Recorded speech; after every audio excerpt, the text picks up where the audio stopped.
Let's hope that we can go live today and there's no issues. There's no internet issues. There's no BS issues. Like, I'm fucking hoping that everything is fine now. Sup, ladies and gentlemen, Akalon, you're welcome back. If, of course, you're watching this over on YouTube, remember to hit the subscribe button. Hit the link in the description down below because it is always better when it's live. Without a doubt. Almost always. I won't say always. Sometimes we have bad shows. You know, sometimes it's a boring show where there's not much going on. The internet is not always giving in terms of what it provides as content. But what can you do? You know, that is just the rules. That's just how things go. I can't make the content appear. Well, I can, technically. But, you know, there's only so much content that I can make appear before there is no more content that I can make appear, and I need the internet to provide me with some kind of content that I can talk about. You know, we could start talking about other things that you know, isn't gaming related, but, you know, since we like games and we don't really like anything that isn't games, I'm gonna go with, yeah, I kind of need some help from the internet to give me content that I can actually talk about. Well, that I can actually make content on, you know. Or just games to play, really. But sadly, the games that I play isn't really good for streaming. So, you know, we're slim pickings every once in a while. It is slim pickings. So, I guess we'll see. We'll see what today's show has in store for us. I have not really decided it yet. Just got home. Just got fucking chilled. It is cold as shit today, you know, so we'll see how it all plays out. Lunari, how you doing? Good afternoon to you. Welcome back. I feel like I should throw a welcome party for everyone, considering how long ago we've been on Twitch. But it's good to be back. Literally just went onto Twitch, and I'm the one that you came to see, Lunari. I feel honored. Thank you. I really appreciate that. Super Cider, how you doing, brother? I mean, yeah, it seems better. To be fair, it wasn't my internet. It was something to do with the protocol from the exchange that I streamed to. That from there, it has to stream to the Twitch servers. Something there was fucked. So that's what went wrong. So it wasn't technically my internet. My internet was fine. I could connect to the internet. I streamed to YouTube. All I wanted. The problem was just like going to Twitch. For some reason, my stream would go to the exchange or the proxy server, but it would not go from the proxy server to Twitch. It just would not get through. So, you know, it was a bitch. I hate when things like that happen, specifically when something happens that you have no control over. So there's nothing you can switch or change or you know, maybe buy a new thing of, you know, that can make it fix, or that can bring a fix to it. You just you're in this limbo thing where you're going, well, I really hope that other people fix this so that I can actually, you know, do my job. Zagimi, how you doing? Pringles, how you doing? Silas, how you doing, brother? Of course, need my daily dose of DJing. I am nothing if not willing to deliver. I'm absolutely willing to deliver as much DJing as possible. I've taken the time that I couldn't stream to sort of think about the stream and think about some stuff that I want to do, some stuff that I maybe want to change. You know, so there's been a lot of sort of imagining and reimagining from my side on what I want to do with Twitch, what I want the Twitch streams to do. I don't know. We'll see how it all goes. You know, watched your Forgotten Artist video. Pringles, what did you think? That video took a long time to make. I'm just going to be straight up honest. The next video that I'm working on is Sargeras. After that, we'll be working on a Sylvanas video in a similar vein. But those videos take a fuck long time to actually make. They're good fun. Don't get me wrong, I really enjoy writing those scripts, but the script alone took about a week to write. Because I kept rewriting things. Like, I kept getting to places where I was like, I'm not happy with that. You know, I sort of want to do explanations for things. So, for example, I kind of wanted to get into an explanation of what Stratholm actually was. Yeah, so in the video, I ended up calling Stratholm a village, which isn't actually true. Stratholm is a town, almost a city. It's not as big as, say, for example, the other cities in World of Warcraft. Zucchini, thanks for the gifted sub. Really appreciate that. Oh my god. You guys are already starting handing out money. I really appreciate that. You know, so it's not really a village. It is actually a city. The problem is that it's not as big of a city. So I sort of went back and forth. I had a whole paragraph trying to explain just how big is Stratholme actually and what is the importance of Stratholme to Lordaeron, specifically because Stratholme is actually quite an important town in Lordaeron. And then I thought, like, once I recorded that passage, I was like, it's not good. Like, it's quite kind of boring. Right, it would be great if this was a full-on history of Azeroth kind of video, but as just a video about Arthas, I don't think it really lends to the overall video. So I tried to rewrite that passage a couple of times. There was a couple of other passages that I constantly kept rewriting because I wasn't happy with them. Eventually ended up removing, I removed almost 60% of the entire video. Like, the video originally was almost 40 minutes. And I ended up just cutting things away that I thought was unnecessary because I was trying to make a point about who Arthas was. And I was trying to find the absolute best way to tell the story of who Arthas is, you know, without sort of the fluff. Because there's a lot about Arthas' history, but do you really do you need all of that shit in the video in order to tell the story of Arthas, you know? Drakits, how you doing? The book came out today, I think. Saw somebody retweet a Christy Golden tweet about it. Yeah, now I'm glad I didn't pre-order, although I still love my Banshee Queen. I mean, the book is bad. From what I've seen, the book is dog shit. Now I've got On Time with Akko's video since January. Only left for me the ending for Arthas. Oh, nice, Zucchini. So you've caught up, finally. This is a bit of a stretch, since the next X-Pack may involve dragons. Will the devs introduce more trans characters as the dragons can shapeshift into humanoid being? They could probably. With dragons, it's actually so again, the weird thing about... Yeah, we actually spoke about this yesterday on the Lovecraft episode. Pelagos isn't actually trans. Chromie isn't actually trans, right? Because trans is short for transition. It means you've transitioned from your birth sex to the sex that you identify as. But Pelagos didn't transition. Pelagos died, and since Pelagos' soul was male, Pelagos was male. And so there was no transition really there. The same with Chromie. Dragons choose their humanoid form. It's not so much a transition as it is just, this is what I am, and this is what I feel like, and this is the form that I will choose. You know? So, if anything, like, there hasn't been any real trans characters in World of Warcraft yet. So, I don't know. They could. You know? I just wish that they would do it better than what they did in Shadowlands. Because if you're going to include characters like that, there should be a reason for those characters being included. You know, I don't give a fuck what the gender is of the characters that is included, especially in World of Warcraft, where it doesn't really matter. You know, whether it's a male or a female that's saying anything genuinely doesn't matter. Because in World of Warcraft, anyone could say any of the lines and the lines would still make sense. You know, so it's not really something that I care about. They could, but would it play of any significant role in the story? Miku, that's my problem. Only the important reaction videos? That is my problem, right? Is that if you're going to make a character gay or trans or straight even, like even if you were to explicitly make a character straight, my question is the character's sexuality important to the story?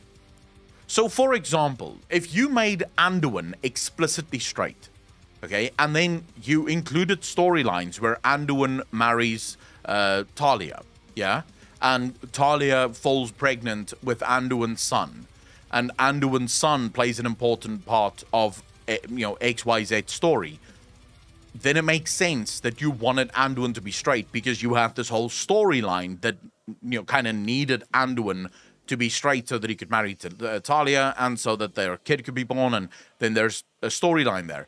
But if you just come out and you sort of go, oh, by the way, Anduin is straight, it's like, well, who gives a fuck?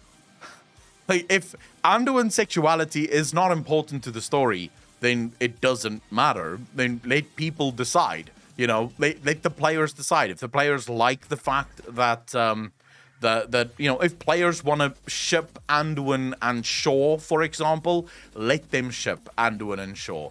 Let players decide, because if it's not going to induce a better story overall, I don't think it matters.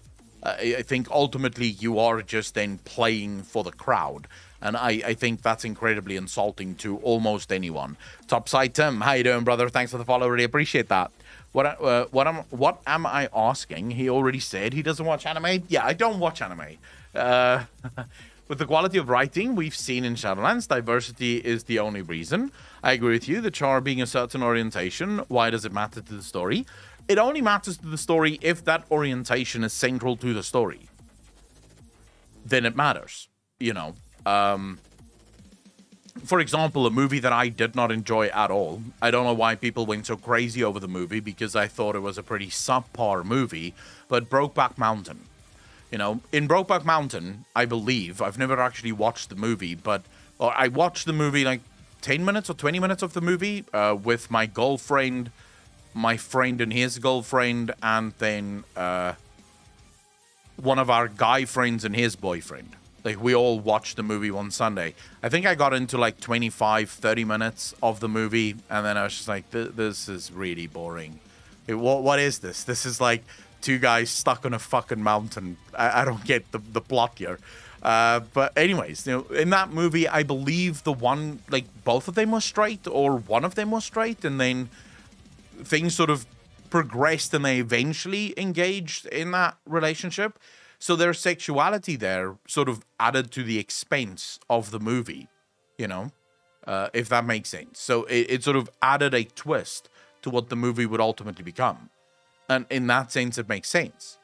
But if Brokeback Mountain had nothing to do with gay people at all, and they just sort of went out of their way to call both of them gay, even though, like, their sexuality is... Imagine if Brokeback Mountain was some cowboy flick, where these two guys were actually fighting outlaws. And there was no love story, there was no sort of story of love between them, and they just sort of went, oh, by the way, they're also gay. It's like, okay, by the way, who gives a fuck? Like, their sexuality means nothing to the story. They're hunting outlaws and what, in between looking fabulous? What are you saying? Like, what is their sexuality going to be doing to the overall story here? I mean, Steve Denuser just loves playing to tokens. This is true. Juvis, thanks for the follow. Really appreciate that. Welcome to the channel. Thank you. Two dudes camping and fishing. The Golden One claims a vacant throne. The Crown of Light will bring only darkness, with Pelagos being the new arbiter and the Crown of Worlds being made. Can these whispers be relevant? Yes, but it has nothing to do with Pelagos. Why do you... So... Milser... Lassia's Babby, how you doing? Milser, what is the importance of Pelagos to the Whispers? The Golden One claims a vacant throne. The Crown of Light brings only darkness. What is the importance of Pelagos to those Whispers? Why do you think Pelagos plays any role in those Whispers? Because he's gold, I guess. Yeah, but Pelagos is not what this Whisper is about. Because it talks specifically about a vacant throne. The Arbiter does not sit on a throne of any kind. The Arbiter is purely, the Arbiter is effectively the most useless position within the Shadowlands. So it probably stands to Denuser's credit. He gave the most useless character in Shadowlands the most useless position in the Shadowlands. So all in all, the Arbiter does not factor into it. The biggest factor there is Anduin, Rin, and Turalian. Because the Golden One claims a vacant throne. Turalian's armor is literally all gold. His hair is golden. So Turalian claiming the vacant throne of Stormwind, or even the vacant throne of Lordaeron, which I actually believe might be a more important claim, because Lordaeron is, as has always been historically, the City of Light. The Golden One claims a vacant throne. There is currently no one sitting on the throne of Lordaeron, and the Crown of Light brings only darkness. If, in fact, it is true that Turalyon claims Lordaeron's throne, so in other words, claims the City of Light's throne, and therefore wears the Crown of Light, because that is literally what that crown would be. The Crown of Lordaeron would be the Crown of Light. That bringing only darkness plays so well into it, because it sort of goes, it sort of takes the story in a circular motion back to where we started, where Lordaeron is almost like this cursed nation. You know, anyone that tries to start anything there brings darkness upon the realm. So there's sort of like an ironic twist to Lordaeron being the place that is claimed and being sort of ground zero for the forthcoming darkness, if you will. I don't believe that Pelagos plays any role in that. I'd be well surprised if Pelagos does. Look, I'm going to be honest with you. Pelagos is the least interesting character in World of Warcraft probably ever, and I include that with all of the NPCs that run around cities that have 0 voice lines. They have more character and is more interesting to me than Pelagos. Pelagos is a wildly useless character. Failed every single trial that they have ever been a part of, every single endeavor that they have ever been a part of. If it wasn't for the champion of Azeroth, Pelagos would have been dead, because every single trial, when we get to Pelagos, Pelagos is busy fucking failing. And now the champion of Azeroth has to help Pelagos. Pelagos then somehow, maybe through nepotism or some shit, makes it to like the highest order of godhood, you know, becomes the Arbiter. Perhaps because they realized that Pelagos is so useless that they would be incapable of doing anything else within the Shadowlands. And so, yeah, let's make them at least the Arbiter, because they are completely useless for any other task that we may or may not give them. So that is probably why Pelagos became the Arbiter. But I don't think that, I personally think that after Shadowlands' failures, I would hope that Blizzard doesn't try to push what they view as their, you know, crowning moments within the Shadowlands onto any future expansions. I don't know of a single person that cares about Pelagos. I think the only people that would sort of pretend to care about Pelagos are those people that is trying to signal their virtue to, you know, the LGBT community and going, oh my god, it's a trans character. I love trans characters. Even though that trans character is a slap in the face to anyone that is even remotely trans. So ultimately, I think anyone that is really honest about the character has to admit that that character has no place in World of Warcraft whatsoever. Leave that character to die. If anything, let's have a short raid at the beginning of the next expansion where we realize that Pelagos is actually so bad at being the Arbiter that the Shadowlands is once again in trouble. We go into a dungeon, single boss fight, we just fight Pelagos, we kill Pelagos, and maybe we get a new Arbiter. Someone that is at least unknown, and therefore we wouldn't care about it. That is sort of the only thing that I would make Pelagos good for within the story of Shadowlands, because other than that, Pelagos is completely useless. I think Lordaeron is a great place to have that. The crown, the Golden One claims a vacant throne. The Crown of Light brings only darkness. I think it could work in Stormwind as well, considering that Stormwind has sort of taken the role that used to be Lordaeron, you know, the City of Light. It's sort of now become like Stormwind has taken over that role since the fall of Lordaeron, with Anduin being a paladin and Stormwind sort of caring about the light, although Stormwind doesn't have the history of caring about the light. Varian had almost nothing to do with the light insofar as who Varian was as a character. So, and the history of Stormwind isn't really light bound, apart from the World of Warcraft movie, which again got everything wrong, because everything that happened in the World of Warcraft movie actually took place in Lordaeron, not in Stormwind. But anyways, we'll pretend like that doesn't really matter.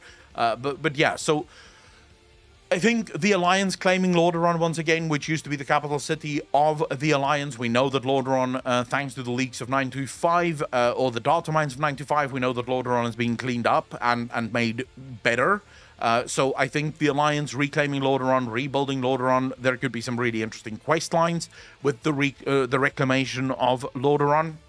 You know, imagine if you got a quest line where you had to rebuild Lordaeron. How cool would that be? To actually see that happen over the course of the next expansion. What I'm talking about, of course, is not Blizzard's way of telling stories where Orgrimmar was under construction for almost 3 expansions and then just one day magically came, you know, as this is Orgrimmar, it's all fine now. I'm talking about an actual expansion where you can see with every single patch Lordaeron being upgraded and upscaled, and finally Lordaeron returning to the original beauty that was Lordaeron. You know, if that happened and then from there henceforth flows darkness, that could be a really cool intro to whatever next expansion is going to be.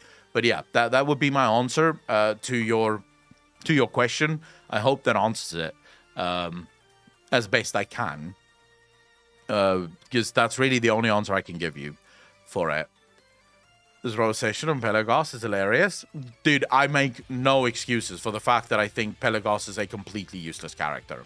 Little PPC, how you doing, bro? I would like to ask about a thing I never understood. Why is Sylvanas fighting the Lich King in the cinematic when the Lich King is Zuval and they work together? What cinematic are you referring to? Nathanos, how you doing, brother? Thanks for the first time chat. Really appreciate that.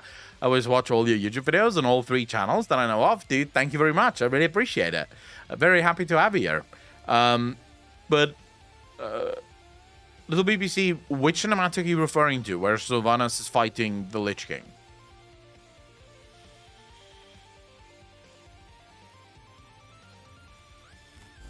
Nathanos, thanks for the follow. Really appreciate it. Okay, so Sylvanas and Bolvar. Bolvar was not the Lich King. Bolvar was simply the Jailer of the Damned. Bolvar never opened himself to the power of Zuval. He never opened himself to the full power, the full might of the Lich King, and therefore Bolvar was never actually the Lich King. Max Boss, you bastard. Thanks for the primes. I really appreciate that. Welcome to the most degenerate chat on Twitch. Nathanos, to you too. Thanks for doing what's up. Really appreciate it. Welcome, welcome, welcome, everyone. Thank you, thank you, thank you. So Bolvar was never working for the Jailer. Therefore, Sylvanas and Bolvar never actually worked together. You're forcing me to go down Steve Denuzer's horrible storytelling here. Because I actually don't think Sylvanas ever worked for Zuval. If the story was told correctly, Sylvanas would never have worked for Zuval. It makes no sense. Let me switch it, because I don't actually want to talk about that.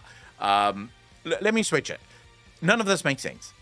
It doesn't make sense. Sylvanas, right? Everything that had ever happened to her, everything that had ever gone wrong, yeah, was because of Zuval. If Denuzer's writing is to be believed at all, everything that had ever happened to Sylvanas that she despised in this world is because of Zuval. There's no way that she doesn't know this. Of course she understands this, because she died and she saw Zuval, and that's apparently where she had her epiphany. She saw what Zuval was like. Now the book, and I want to be very clear, I saw leaks on this. I don't know how true this is, but I saw leaks from the book that suggests ultimately the reason Sylvanas decided to do all of this, the reason we saw the burning of Teldrassil, the reason we got BFA, all of this was because of Nathanos. That is it. It's a love story that went horribly wrong. Sylvanas realized that if she and Nathanos dies, they will not end in the same afterlife, and she decided, fuck it. I will burn all the trees, I will burn all the books, and I will destroy the Shadowlands.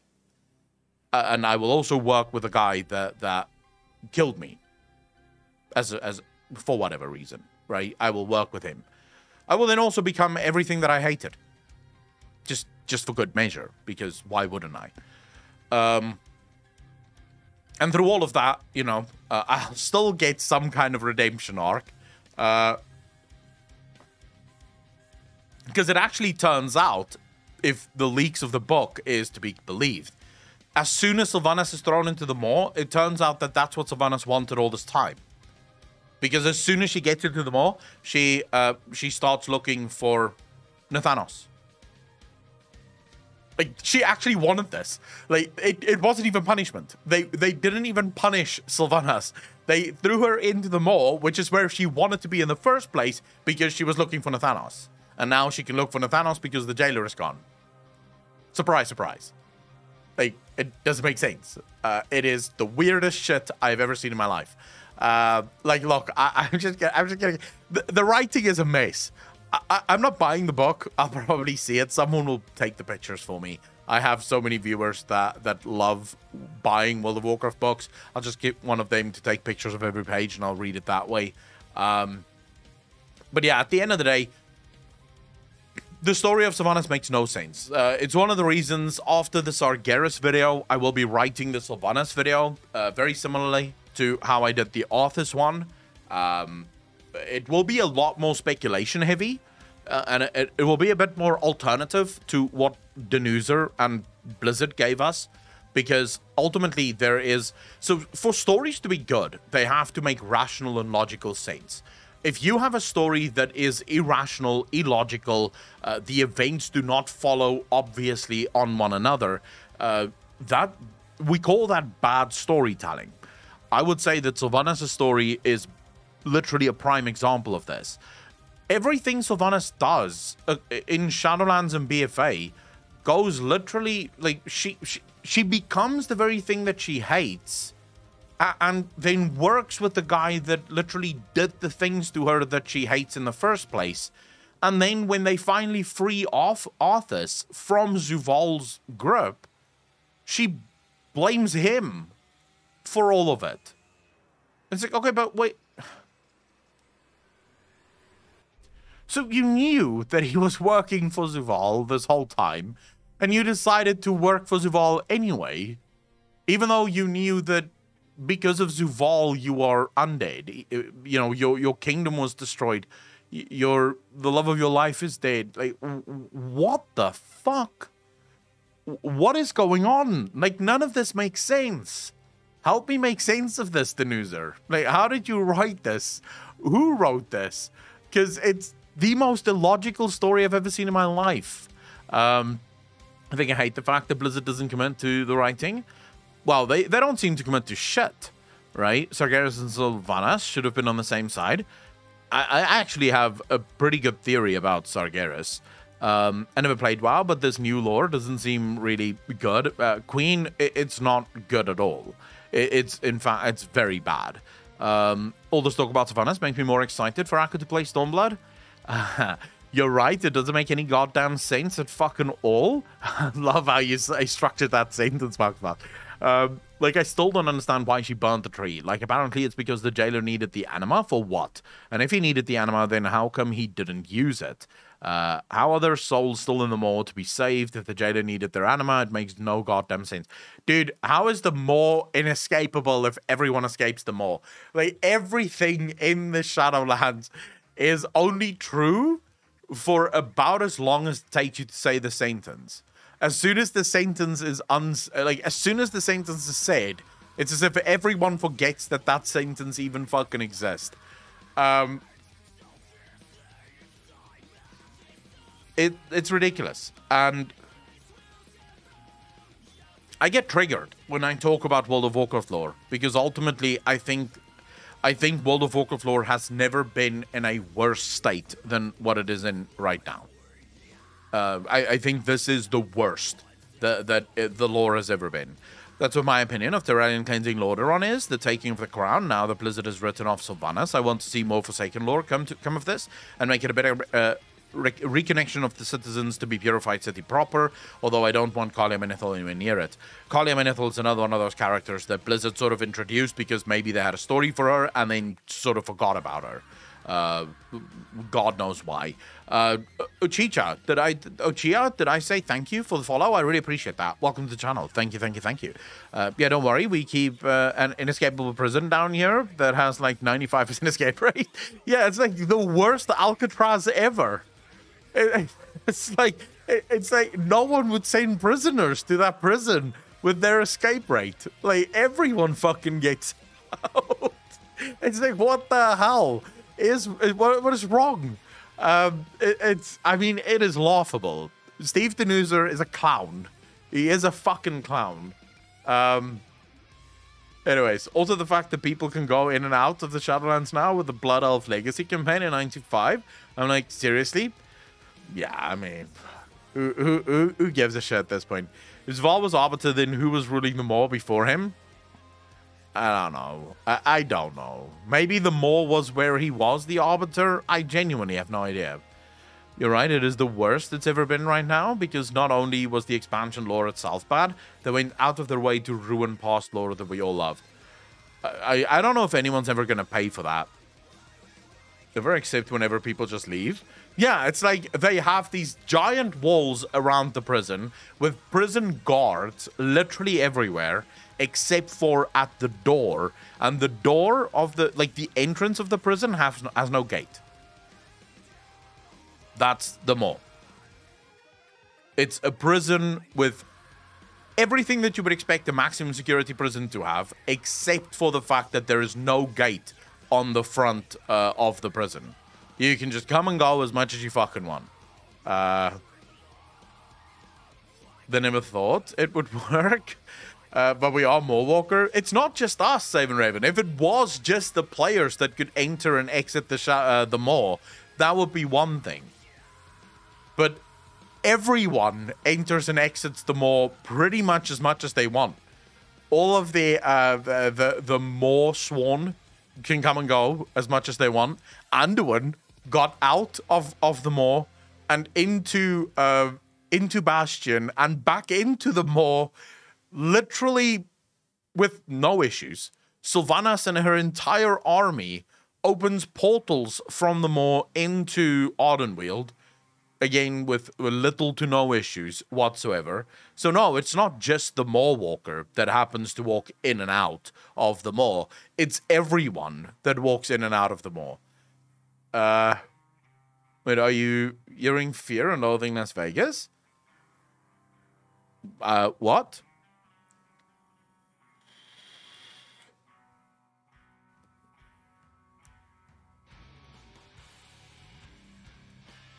Like, I mean, I don't even want to talk about WoW lore, dude. WoW lore annoys the living fuck out of me. The BWT, how you doing, brother? Thanks for the follow. Really appreciate that. Welcome to the channel.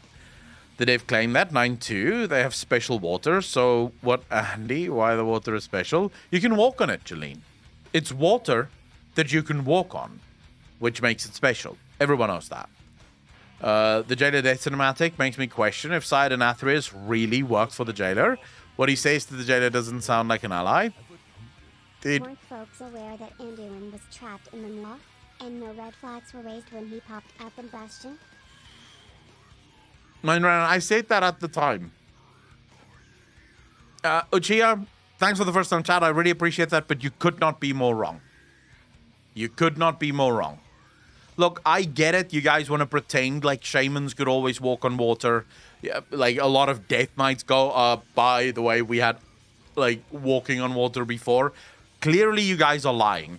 Look, Blizzard would not state that this water is special because you can walk on it if fucking everyone could walk on it. Like before. Why would Blizzard do that? Are you saying that Blizzard doesn't have a fucking clue what happened in their previous games? Because, I'm sorry, I don't believe that. If Shadowlands is anything, it is a testament to how well Blizzard knows their old game. They know the lore, they know the story. They would, like, Blizzard would never make that mistake. Clearly, in the Shadowlands, Zereth Mortis is the only water in the history of World of Warcraft that we can walk on. It's interesting, though, that you can also fish in this water that you don't fall through, but the hook goes straight through. Like, one would think that a hook would sort of bounce on water that is special that you can walk on, but the hook and the line and all of that goes straight through. But you walk on the water. I don't know exactly how that works. I also don't know why you can fish in there, pull the fish out of this water that you can't go into, but everything can come out. And some things can go in, just not you. I guess you're not the water walker. You are the Maw walker. Maw walkers can't go into the water. They can only walk on the water. I don't know. It's special. Who knows? Like Blizzard clearly said, this is special water. Carlo, how you doing, brother? I talked with you about a video I posted. I had to delete it for the moment. I might come back with another video rewritten if you want to still discuss sometimes about it. I'm more than happy to do it. Colo, I do remember. And yeah, I'd be happy to have that discussion.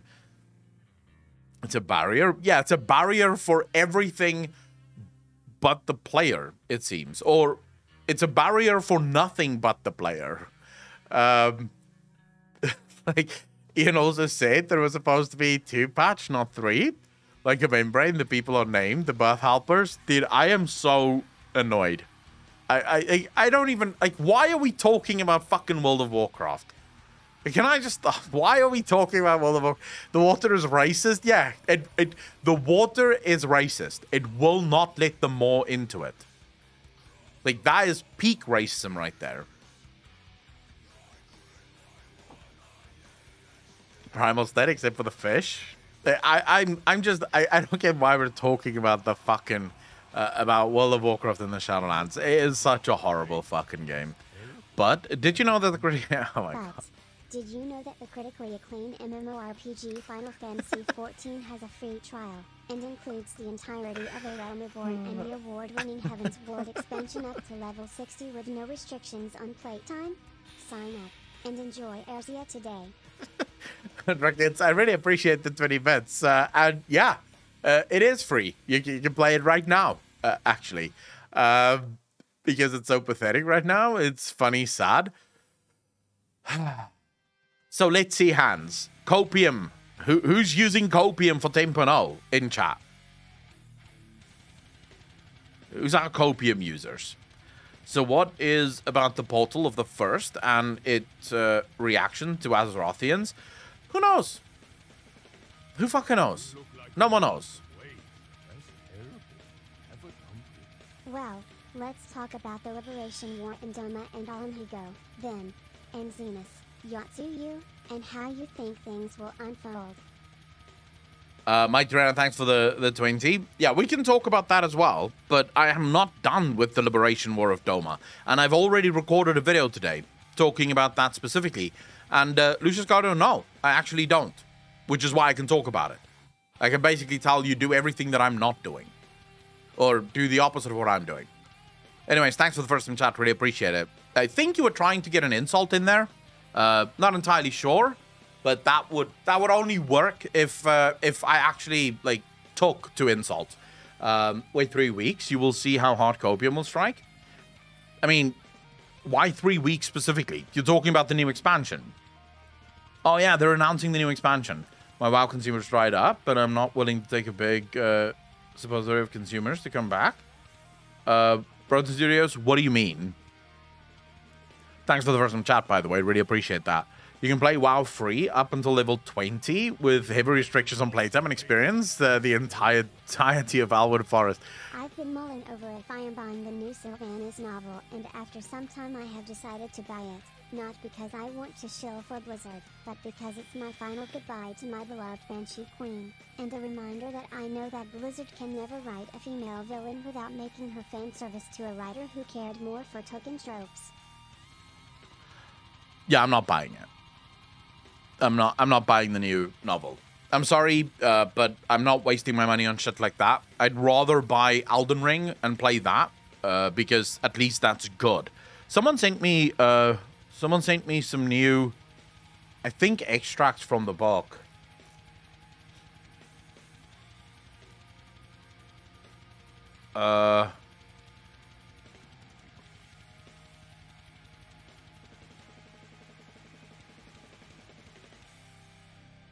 Oh, this is just a love story between, like, this entire book. Like, just this is the Sylvanas book, right? This is the Sylvanas novel. But did you know that the critically acclaimed MMORPG Final Fantasy XIV has a free trial and includes the entirety of A Realm Reborn and the award-winning Heaven's Ward expansion up to level? Yeah, we have a fucking issue with the current setup. It just repeats everything twice for some fucking reason. God knows why. So don't worry about that. But okay, so here we go. At the very least, Nathanos retains his snark. So Sylvanas bowed and Nathanos emulated her. With a nod to the rest of the king's council, Sylvanas took the grubby ranger by the arm and left the chamber. Nathanos was silent until they had left the court of the sun. I know I'm irresistible, but this is a bit sudden, don't you think? Sylvanas halted in mid-stride. My mistake, she said with false sweetness, sounding almost like a purring cat. I'll find another fast strider to show you around.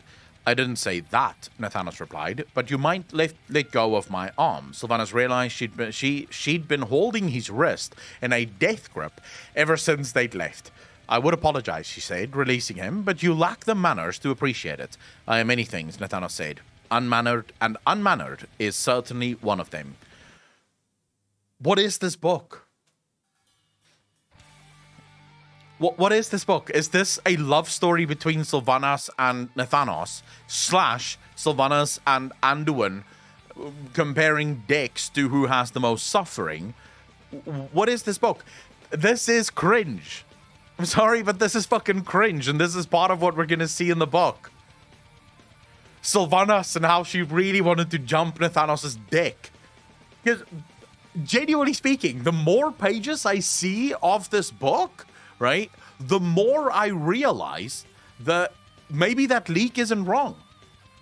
The more I realize that leak is probably not wrong. Let's see. He was also possibly the ugliest person she had ever seen. His face was lumpy, as if it had been punched many times, and the bones broken had poorly healed. Small dark eyes peered out from beneath bushy black eyebrows. Alright, so they call Nathanos ugly, and then she still, for some reason, had a crush on him. What's interesting, so the leak, just for those of you that don't know, the leaks that I've seen of the book suggests that Sylvanas did everything that she did in the Shadowlands because of Nathanos.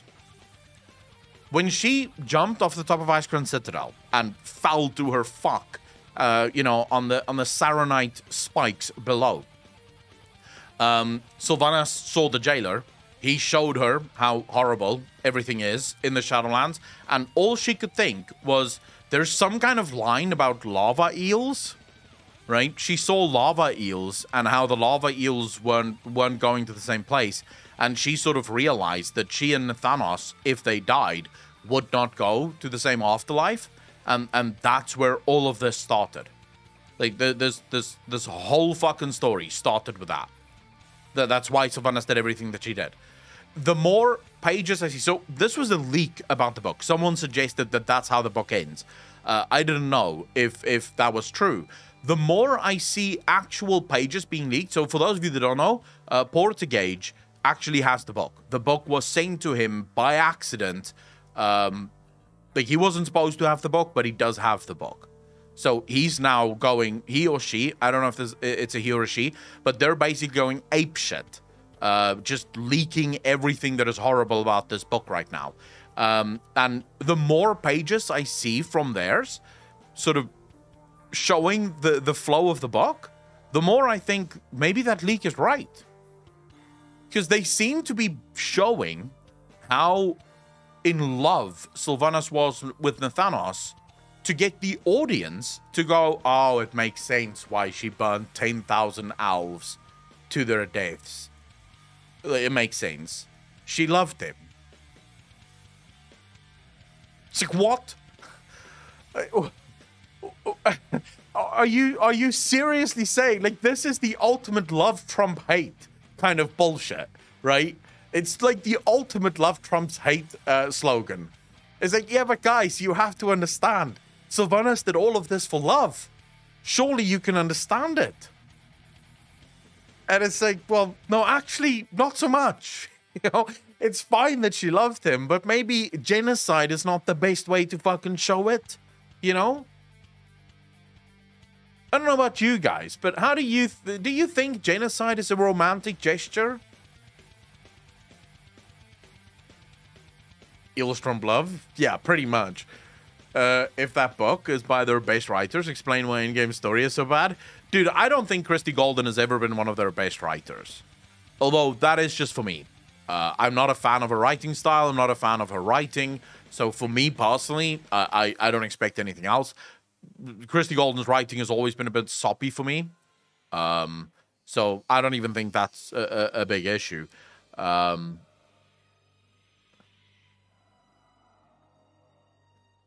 Sure, why not? Sounds like the story of Troy had some influence. Maybe they did borrow from Troy. I even forgot about Troy. You know, maybe that. But the truth is, it's the worst rendition of Troy yet, because the Prince of Troy did not bring back Helena, and then also slaughter a bunch of people.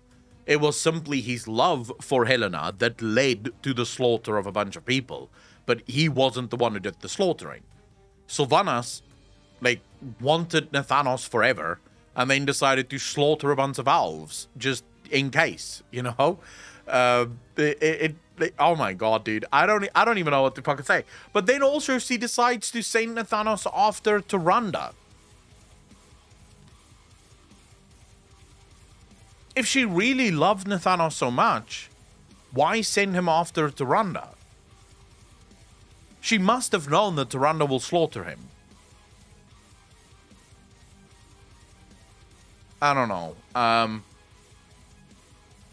don't know. It's annoying. All of it is just annoying. I don't even want to fucking talk about this game anymore, dude. I'm just so done with the bullshit that is this game.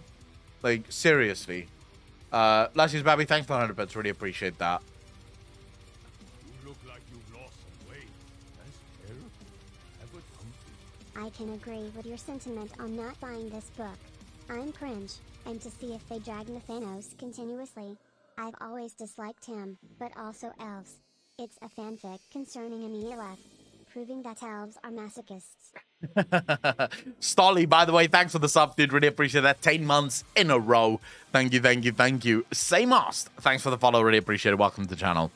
New raid is awesome, though. Raids have always been pretty good in World of Warcraft, Stolly. There are things, look.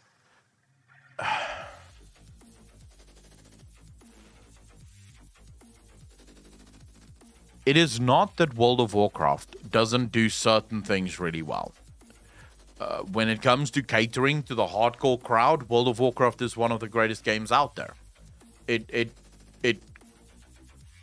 caters to the hardcore crowd significantly. If you're a hardcore player, World of Warcraft is an absolute delight. Of course, if you're a hardcore player that doesn't care about your life being taken over by the game, World of Warcraft is an absolute delight. But insofar as everything else in World of Warcraft, I would say it is by far... So World of Warcraft only wins, in my opinion, wins the top spot in video game or in MMOs right now when it comes to raiding. Their raids are the best in the business. In every other aspect, I would rate World of Warcraft as one of the lowest games in the MMO space. Story-wise, World of Warcraft is nowhere near Final Fantasy XIV, ESO, SWATer, from what I've heard. I have personal experience with ESO and Final Fantasy. I've heard great things about SWATer. So story-wise, World of Warcraft really doesn't do much in terms of story.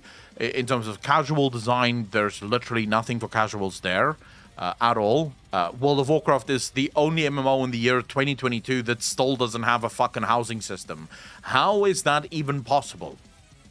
That is the equivalent of saying you are a country, at least a first world country, not North Korea. So any country that isn't North Korea. But that is the equivalent of calling yourself a country and saying that you still don't have internet in the year 2022, you know?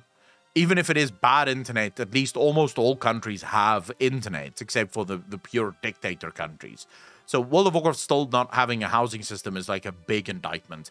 It has no content for casual players. The developers seem more than happy to keep the 5% of the player base happy. Everything caters to Ian, effectively. From what I can tell, everything in World of Warcraft caters to Ian. Because Ian is a hardcore raider. If you go to Ian's Armory page and you look up Ian's character, you will see Ian doesn't do LFR. Ian doesn't really do normals. Ian does his heroic raids, and then he does his mythic raids. Ian is a hardcore raider. So everything in World of Warcraft seems to cater to Ian. Ian is making the game that he wants to play, which is a game that has nothing but raiding and then a whole bunch of shit that keeps people busy because he also has to get engagement, you know? Once more, Colin finds he can lose more faith in WoW.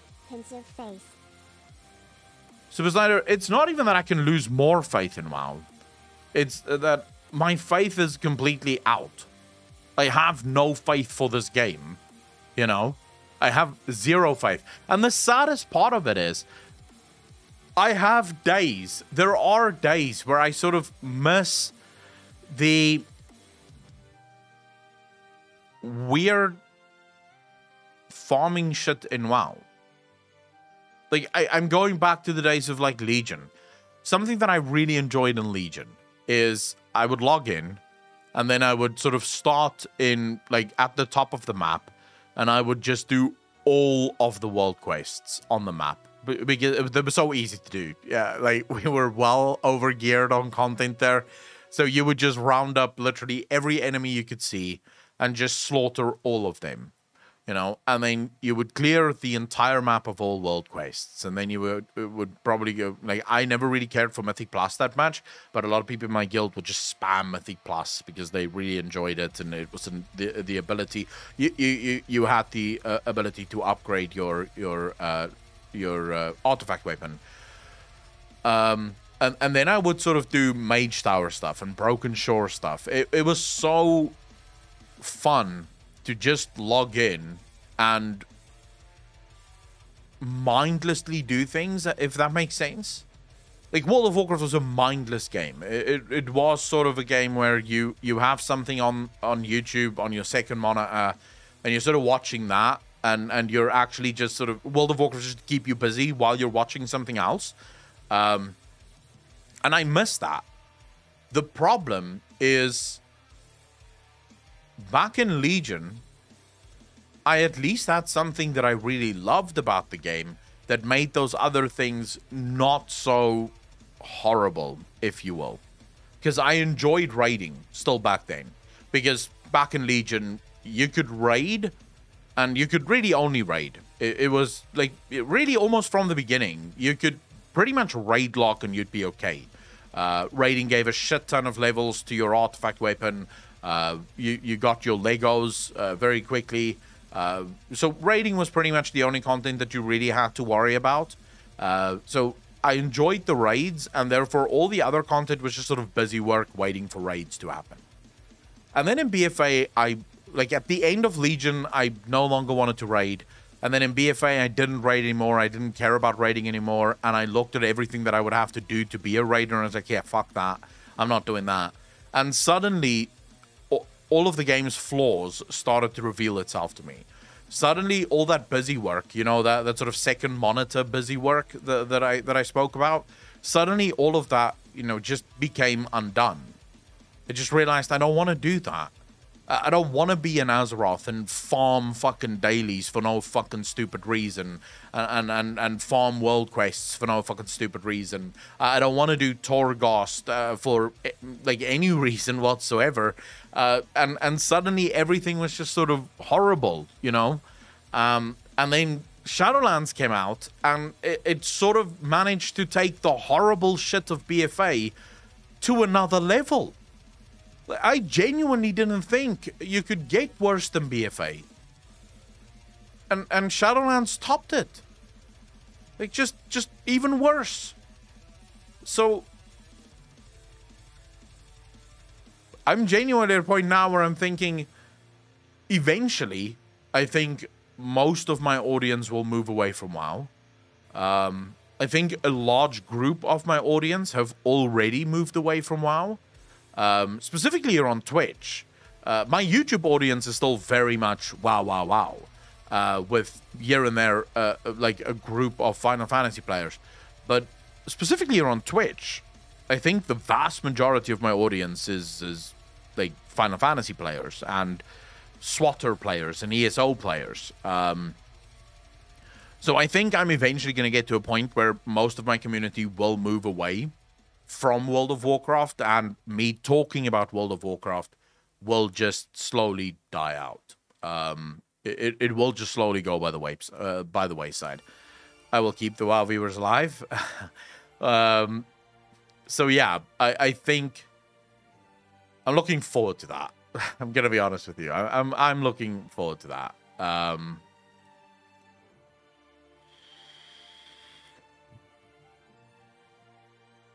Makes sense. YouTube requires more of a lore view, which is not much to do with the gameplay itself. True. Silver Wolf, how you doing, bro? Ekin, by the way, how you doing? Sleepfish, how you doing? Sleepfish, yeah. I think there's a lot of Final Fantasy players that know almost everything in World of Warcraft just because they watch this channel. Maria the Pigeon, how you doing? Go God, how you doing? Stay with WoW till my All the Things is finished, except Shadowlands, of course. There's also an influx of people trying out single-player RPGs. Dude, I would love nothing more. So I just restarted playing Cyberpunk 2077 because all the fixes are now in, and I'm sort of giving it another go. I would have loved if my stream was conducive to single-player RPGs, but it isn't. It's not really what my streams are about, nor do I really think my streams should be about that. I have sort of been playing around with a new idea. Like I told you guys, I've been spending the last few days thinking about the Twitch streams, and what I want the Twitch streams to be. I'm not yet sure what direction I want to go, but I do think I want to... I think I want to go sort of back to shorter but more fun streams, if that makes sense.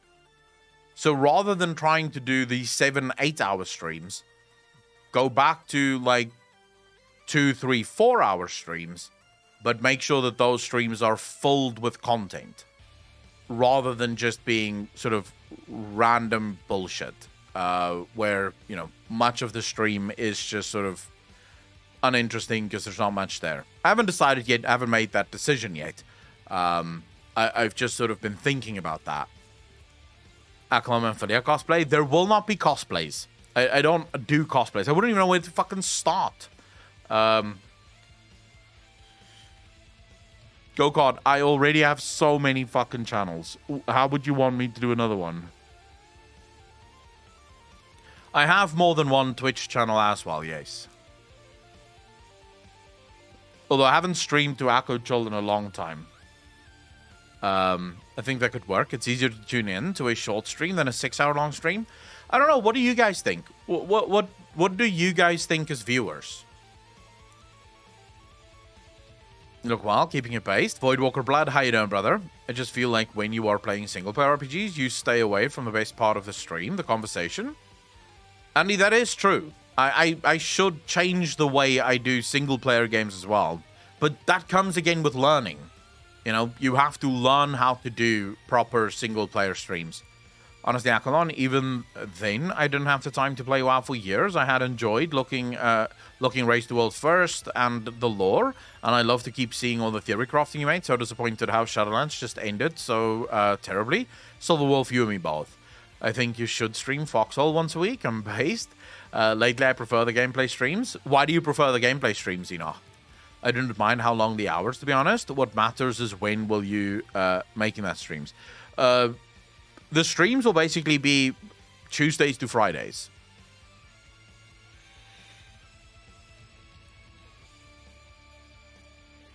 So I already, like, I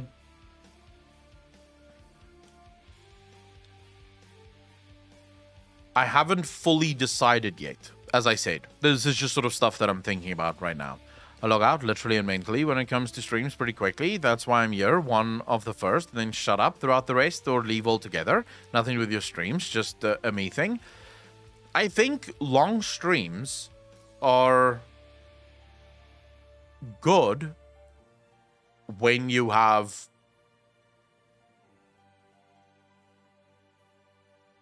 let's say 20,000 viewers. Let's say 10,000 viewers. I think longer streams make good sense then. And the reason they make good sense then is the conversation becomes a chat thing, you know? So chat is having conversations. It's less about the streamer and the conversation, where I think if you're like me, very much a just chatting streamer. So I'm actually not a gameplay streamer. I am a just chatting streamer. I don't think you can just chat for 6-7 hours and make that fun. I don't think so. I usually feel spent after the first 2.5 hours of stream. I really feel spent. Like, that's where... So usually by the time we launch Final Fantasy XIV to start playing, my emotional state is such that I'm already fucking spent. Because I'm high energy. I want to make you guys... I want to entertain you. You know, so I want to be funny. I want to hang out. I want to talk. I want to be big. And you can only do that for, you know, certain amount of hours before you go, shit, I no longer have anything left. I don't know how to make it fun, you know, because I'm spent. I want to be quiet now. I want to go lie in the corner and cry for a bit, sort of thing, right? That I could watch a stream of yours that doesn't get cut short. Super Cider, yeah, but the cutting short thing is not something I can control. That could happen at any time. Find your reactions to be very measured. You are playing the game. It's not as composed as your regular conversation. Seeing you react to unexpected situation, or mind-blowing scenarios, is engaging. Yo, God, not so much you guys wear me out. It's just the general thing, you know. You can see it with every single streamer. Why do you think so many of the streamers that do 8-hour streams, like the last 2 hours of their streams is them just sitting there fucking reacting to content? I mean, I'm talking about the people that don't even react to content. They basically just watch other content while they're sitting there because they're spent. They've worn themselves out. I don't know. I've not decided yet. 14 is covering all the things. It's great entertainment. I like that people are enjoying it. And I'm enjoying playing Final Fantasy XIV. I just don't know if it should go on for that long. Like, I might do... What I may do is the just chatting streams. Make those short. And then do the gameplay streams longer. If that makes sense. Because if I'm sitting here playing Final Fantasy, I can do that for a good 3, 4, 5 hours. Doesn't matter. But it's the it's the just chatting streams specifically that just it hits fucking different.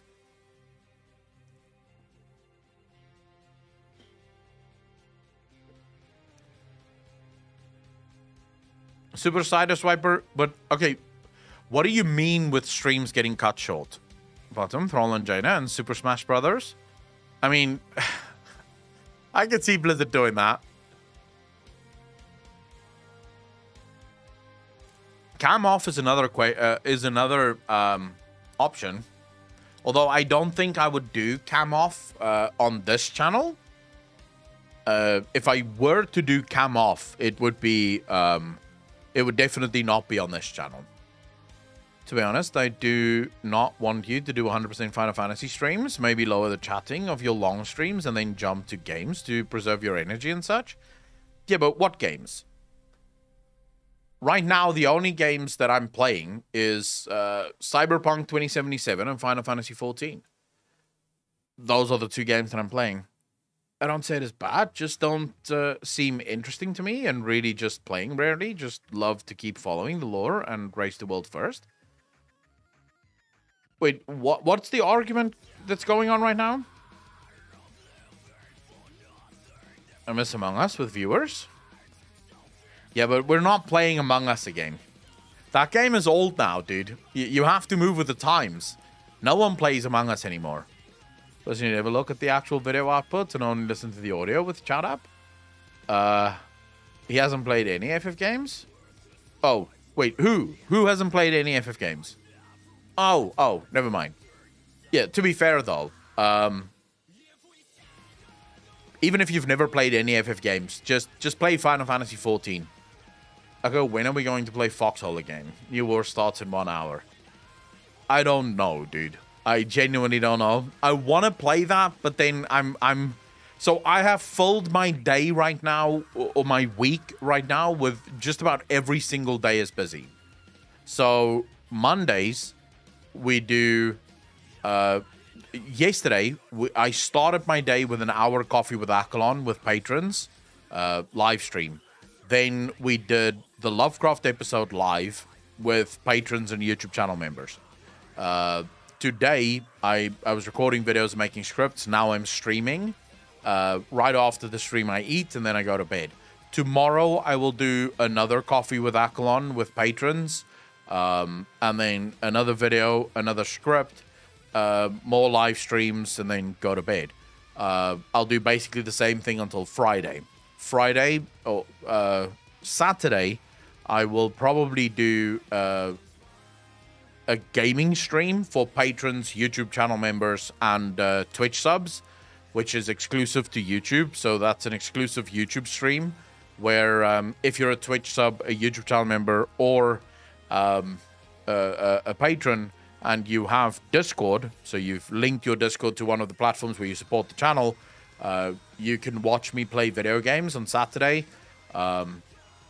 Sunday, we have the Q&A that is on a Sunday evening, and then we have another exclusive stream on a Sunday, and then Monday starts again with, the coffee with Akalon stuff in the mornings, and then the Lovecraft stuff in the evenings, and then Tuesday is again, the same thing.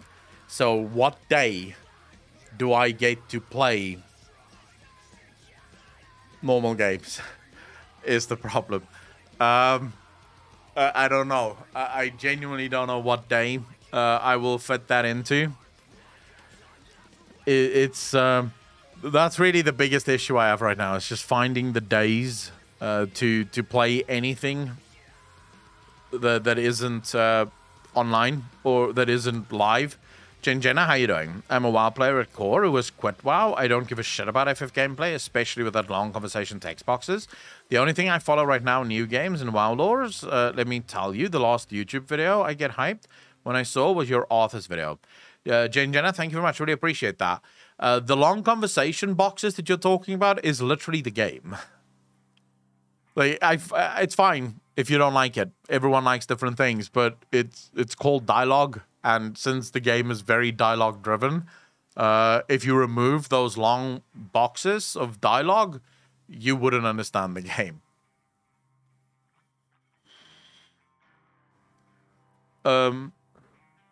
What boss from Endwalker? Super Cider. What is my latest video? I mean, I would have to know what video you're referring to. Longer boxes of text. The difference is nobody reads them. True. Still don't check the video. Wow, history of plagiarism. Classics, I have not. No, you are correct. Finding the days and a day when you aren't fucked by your ISP or utilities provider. True. Also very true. Which, that is the beauty of living in South Africa. But we are looking at buying a house now. So once I buy a house, I'll be able to sort of make myself immune to much of the problems of my government. I enjoy reading, and I grew up with JRPGs, so I'm not bothered by the long text boxes.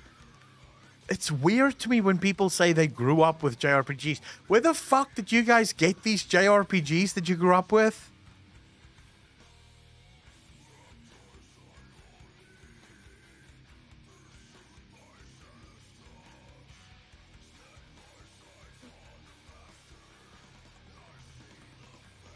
But where did you get it? Like, how did you grow up with it? Because I think the first time I ever came across a JRPG game was after high school, when I went to the UK, I came across Final Fantasy for the first time. Not to say that Final Fantasy and those games probably didn't exist in South Africa at the time of me being a young guy or a young gamer, but it certainly wasn't big. Like, it certainly wasn't something anyone like went out of their way to play. The big games here were mostly Western RPGs and stuff.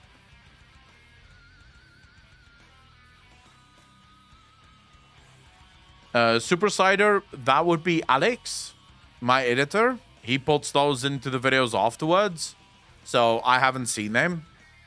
I scan the videos, the clips videos I scan just to make sure that there's no mistakes. But Alex does the editing. So Alex sometimes slices like footage from YouTube into it. That's basically it. My parents sold my Nintendo and FF1. I started with Legend of Dragoon and moved on from there. So am I one of the few people that started with Western MMOs? Or RPGs, rather.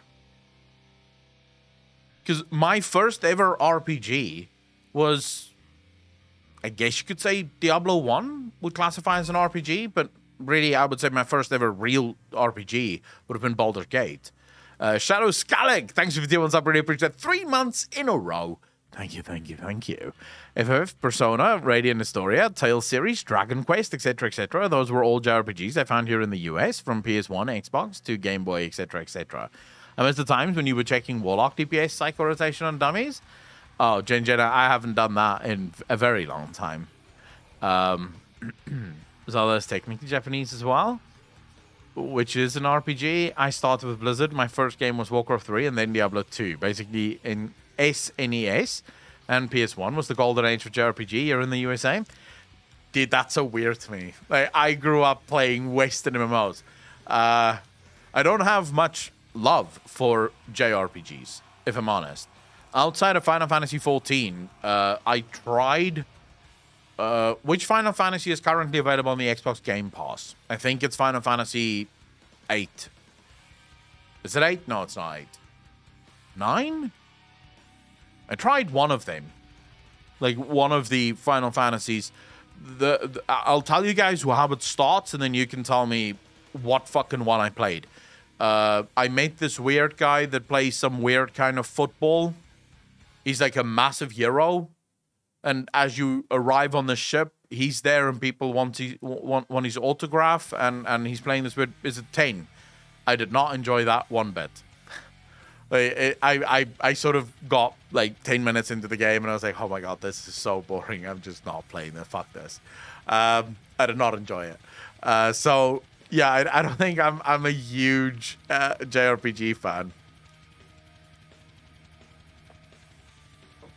I think actually his name was Titus.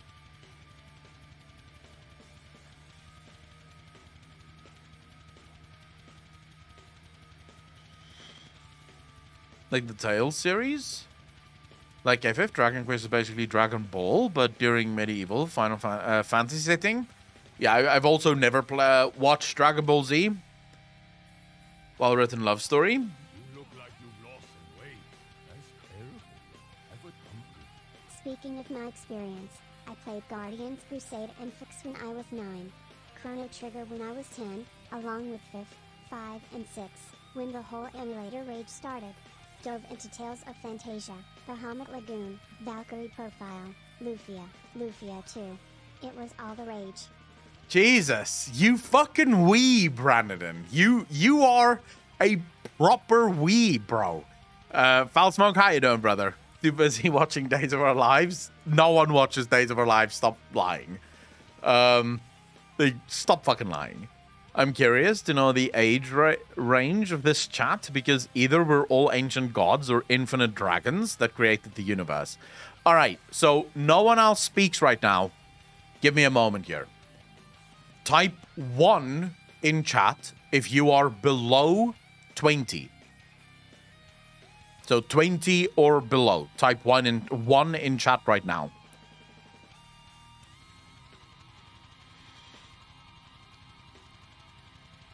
We can do a poll of this, I think. Let's see if we do a poll instead. New poll. How old are you? Let's go. There should be no fucking 15-year-olds in this chat, right? So I'm going to go 18 to 25. Then we'll do 26 to 35. Then we'll do 36 to 45. And then we'll do 45 plus. Right? There we go. Start the poll. Let's see. Let's see how old this fucking chat actually is.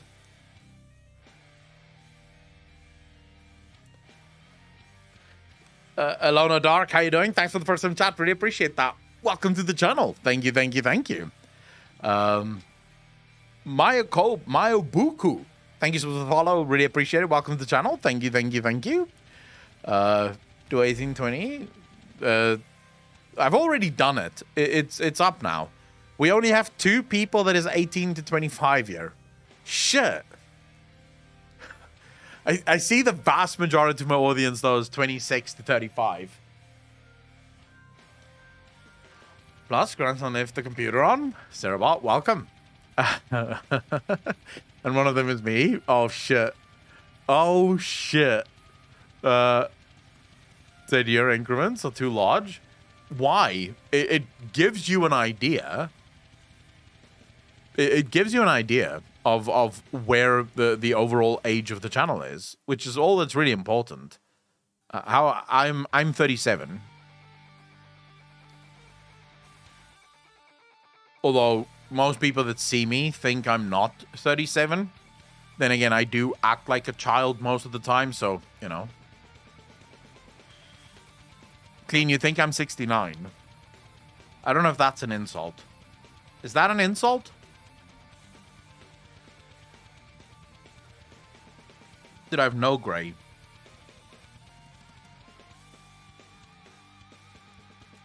There's no gray. Not in my beard. Not in my hair. Like, not that I know of. I do know my hair gets fucked by this band. Like, that it does do. But I don't think I have any gray hair. Do I? No.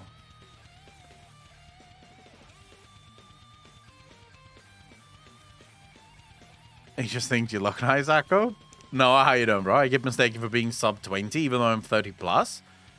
I have had grey since I was 16. Well, now I just have a bit more. No, my dad is, I think he's 65, probably. No, he's probably older than 65. Let's say 70, and he still doesn't have any grey hair. But to be fair, blonde. So even if he does have grey hair, it would just look like more blonde hair. So not really. I think there's a lot of people that look really good with grey hair. Like there's people that look sick with grey hair. I don't think you act like a child. A delinquent teenage, yes, but not a child. Plus devs act like children. I mean, in my general life, I steer away from responsibility as much as possible. So I do live my life like a teenager. Kinetics, how you doing, bro? Thanks for the first time chat. Really appreciate that. You got some good genes. Wouldn't say that. But thank you anyways. Clean, thanks for the up. Really appreciate that. 3 months in a row. Thank you, thank you, thank you. Some look nice with grey white hair, like the main cast of FF14. Geralt rocks the grey hair look. Yeah, but Geralt just looks fucking awesome anyways. Like any guy would be lucky to look Geralt's age. Prometheus, how you doing, brother? I'm a ginger with white streaks. I skipped morally grey. I mean, I don't really care. I guess if I did go grey, you know, it'd be just one of those things. But then again, I don't have a very high stress life, so since it's not in my genes, I don't think my lifestyle will give me gray hair. Have you ever played a roleplay tabletop game like Vampire the Masquerade or the classic D&D? Yes. Yes. Tells me I look salt and pepper shaker. Gulls love that, dude. I do not understand why, but gulls freak out over the salt and pepper look. Like, gulls love that shit for some reason. Sad day for all the blondes who can't pull off the salt and pepper look. Clean, like, you can know if a girl has gray hair. Like, please. Come on. Every guy and every girl knows this. Girls color their hair so much, even if you had gray hair, you would never know it. I'm so mad at what they did to Vampires the Masquerade. Blue and orange. FY. Someone asked a question and I didn't actually answer him. Yes.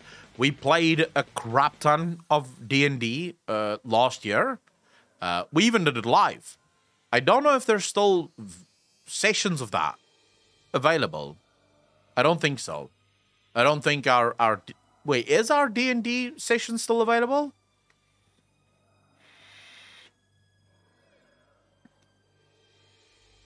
It's the sexy daddy older man type thing. Oh my Jesus, you girls and your fucking daddy issues. Like, Jesus Christ, come on. Come on.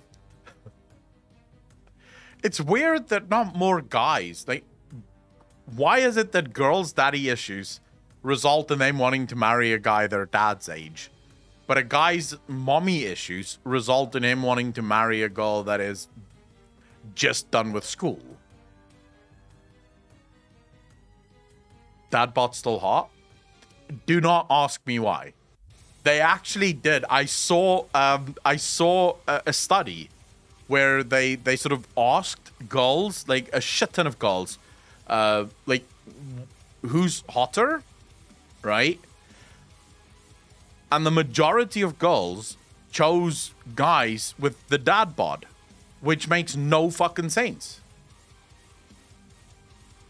Why would you choose a guy with a dad bod over a guy with a six-pack? Surely the guy with the six-pack looks better than the guy with the dad bod.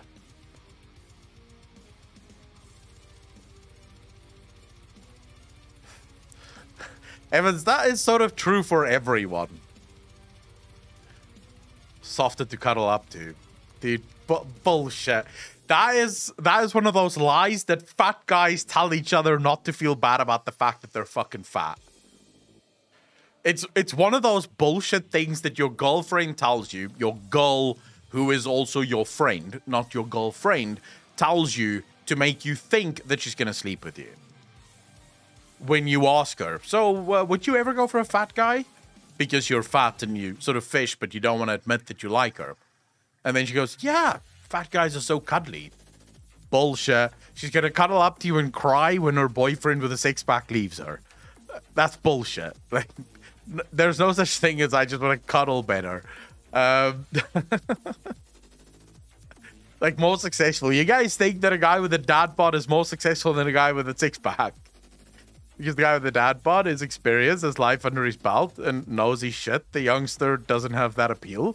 Yeah, but if you are an older guy with, like, a good body, would you not still have all that experience and also don't have a belly? Very self-conscious. Adding a hot guy can really stress some girls out. Oh, okay. Okay, never mind. So basically, the girls that do like guys with a dad bod are those who are insecure to date a guy with a six-pack. Is that what you're saying?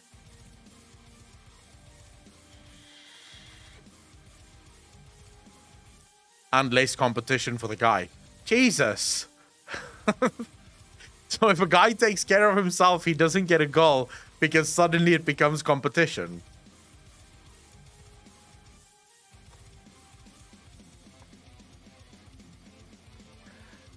Love hard and better than people with six-pack because we can find women. Fatty is less likely to cheat on you. Dude, that's bullshit. but it depends on the soul and who you are. The body can be changed, the soul not so much. I prefer someone with an understanding soul. I don't mind if he has a good body or six-pack or not. Cyanide, how you doing? Didn't we learn anything from the elections? People lie in polls. Girls don't want to admit they're shallow. Maybe, but but remember, political polls is a whole different story. Cyanide. In political polls, people will oftentimes lie for a number of reasons. A lot of people, for example, I know this for a fact. I have conservative friends who actively lie to pollsters, mainly because they're afraid that their jobs may be monitoring.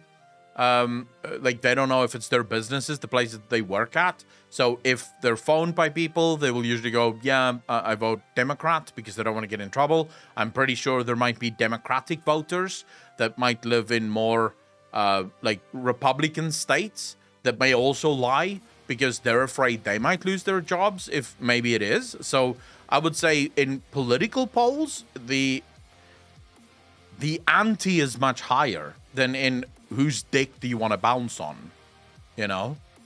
Like, I don't think you're going to get fired if you say, I prefer six-pack. I don't think many people would put that as, like, an important thing. But maybe it is true. People do lie. People don't want to say they are voting for someone unpopular in the area. Yeah, I would prefer if people just didn't fucking vote. But, you know, that's just me. Famous people lie about their politics, prevent cancelling. Everyone lies about everything. I think that's the only real takeaway you can take from anything, is that people will always lie when it's convenient. I mean, sure, but the mentality is that the guy who's kind of average is more interested in the stuff that matters, as opposed to the guy who merely looks good. The competition thing too, to be honest. I guess. But this sort of doesn't put guys in a good spot. Because it basically means if you get a girl, by design, you are kind of fucking average. Because she wouldn't have gone for you if you were above average. So should guys even feel good about getting a girlfriend? Because just the very fact that you are getting... By that measurement, I must be fucking well above average. Because I'm single.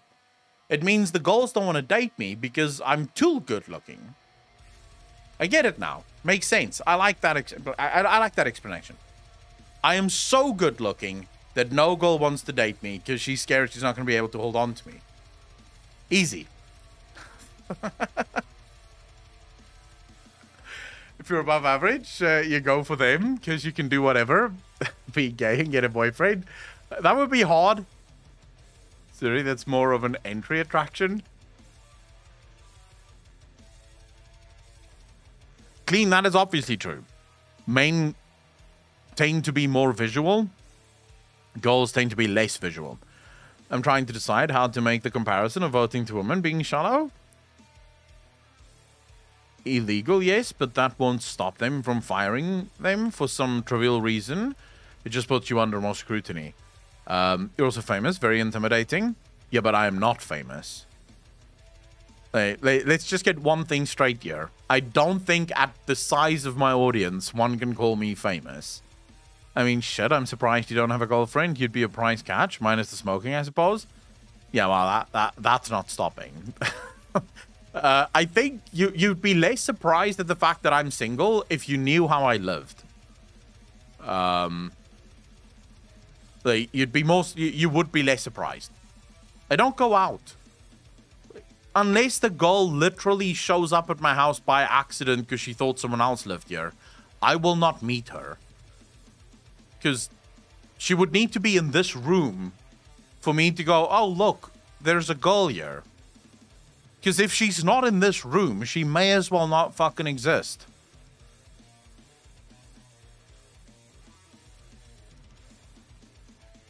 Like, she may as well not be real.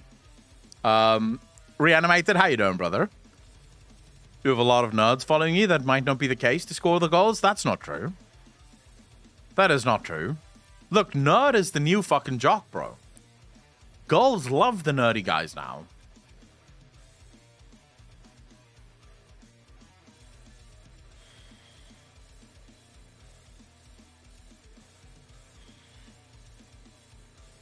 Caxian, how you doing, brother? Welcome to the stream, bro. I'm just a nerd. Is cool now. Women love nerds. I'm just waiting for Echo to get on Allcraft. Dude, I would fucking love to be on Allcraft. Like, just spam Asmongold and tell him to get me on Allcraft. I would fucking love to be on Allcraft. It would be so much fun. I also get in discussions with my female friends about celebrities that they find cute, handsome. I like discussions like that. You're a gym bro now? What about at the gym? I don't speak to people at the gym. There are two different people going to the gym. There's me and then there's my brother. My brother greets every single person at the gym. Girl, guy, doesn't matter. Like, he greets them. He's like, hello, how are you? You know, striking up conversations. I literally walk into the gym. I go to where I need to be. I exercise and I leave. I don't say hello to anyone. I don't greet anyone. The other day, me and my brother were getting ready to date lift, and there's this girl, like, so how do I explain the date lift area? It's actually more like the functional training area, so people can do CrossFit and stuff there, but it's sort of divided into these blocks because of COVID bullshit, right? So you have to stay in your little block to exercise. So we are in a block, and literally the next block over, this girl comes and sits down, and she greets us. She's like, hello. My brother immediately like, hey, how are you? You know, what are you doing? What are you going to train? I don't even fucking greet her, dude. I fucking ghost her. I just go, get the weights, load it up. Let's exercise. Let's get the fuck out of here. I have shit to do. So I don't, and it wasn't even like, I only realized when it was too late that I hadn't greet her, that I didn't greet her. Like, it was only after it would have been too awkward to now go, oh, by the way, hello, when I realized, wait, I didn't say hello. She greeted, and I said nothing. I literally just turned around and got the weights and fucking got exercising. And it's not even as if I have headphones or something. I don't listen to music. I just think. Like, I'm just in my own head when I'm training. So I don't really, like, hear what people are saying. So I'm like that in real life as well. Even if I'm not at the gym, if I go to the shop, I don't look at people. I don't greet people. I just sort of, like, I go do whatever the fuck I need to do, you know? If I go to a shop, I need to buy something, I go buy the thing and I leave. I don't look for people. So very often we'll go to the shop and my brothers will be like, oh my God, did you see that girl? And I'll be like, where? What girl? Like, you know, just here. She just passed us. And I didn't see fucking shit. I was busy. So yeah, I don't think I'll ever meet anyone. A lot of people hit the gym with the purpose with working on themselves rather than interacting with other people. It gets to be a very personal experience, and most disruptions are unwelcome. I wouldn't say that though, dude. My brother scores a shit ton of tail at the gym. I'm gonna be honest with you. He surprises me. It's almost every week, dude. There's like one or two girls that he's going out on dates with. It's fucking surreal. So I think, look, I think the whole don't bother me at the gym only applies if you're not a good looking guy. If you're not a good looking guy, the girl doesn't want to be bothered at the gym. If you are a good looking guy, and my brother is a good looking guy, the girl doesn't mind being bothered at the fucking gym. They pretend to mind because, you know, ugly guys stay away. But if you're half decent looking, she does not mind if you come to say hello. Mainly because I despise where I live right now. Why do you despise where you live? I do greet people, but usually I am rather cold when I do so, giving people the message. Then unless it's important, they better carry on. Yeah. Kind of like a straight to business kind of guy. Well, can say that about my FC, but I never played the game to find a BF. Rule 1, be handsome. Rule 2, don't be not handsome. Pretty much. Like, look, you can say whatever you want, and I realize there's instantly going to be a lot of girls here that wants to protest this. But a friend of mine who is a girl actually told me this. Very often, the line between sexual harassment, so we're not talking about sexual assault, we're talking about sexual harassment, and flirting is the hotness of the guy. Not always. There are clear things that is just sexual harassment straightforward. But if a guy is really hot,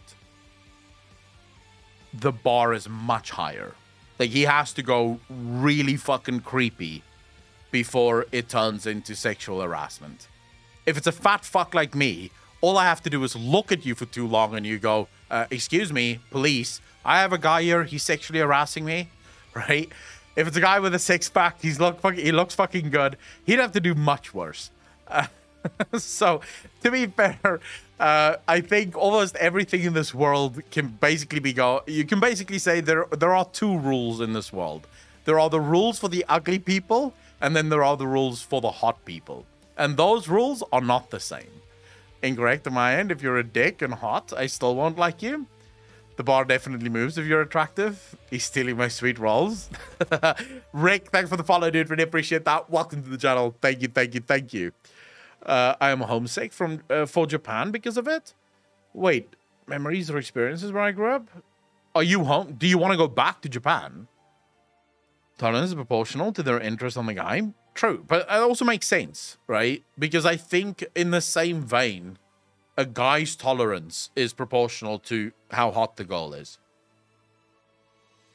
Your hot friend is going to get away with a lot more than your ugly friend will. So why don't you go back to Japan, Miku? What's stopping you?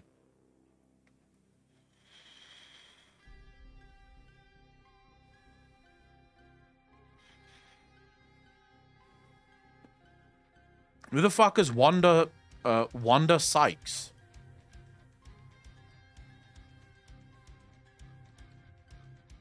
Dude, I don't know why the slap is such a huge deal. I genuinely do not fucking get it, and it kind of annoys me. It's been the news for the last 2 days. I understand why it was the news yesterday. Like, the slap. I understand it. Yesterday, it just happened. People wanted to make a big deal of it. But why is it still one today? It makes no fucking sense why it's important today. But fuck it. I will ask the question. Actually, we'll poll it. We'll do another nice little poll. New poll.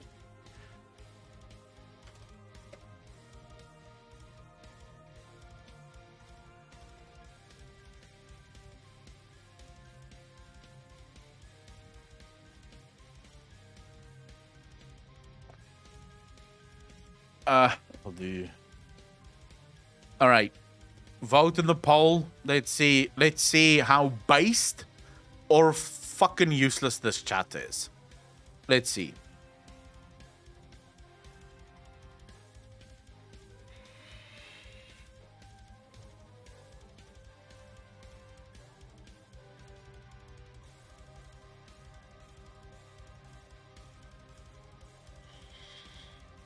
You're based and useless. Based way to be. Whereas the does it matter option, pick one, I suppose. I like the fact that there is at least,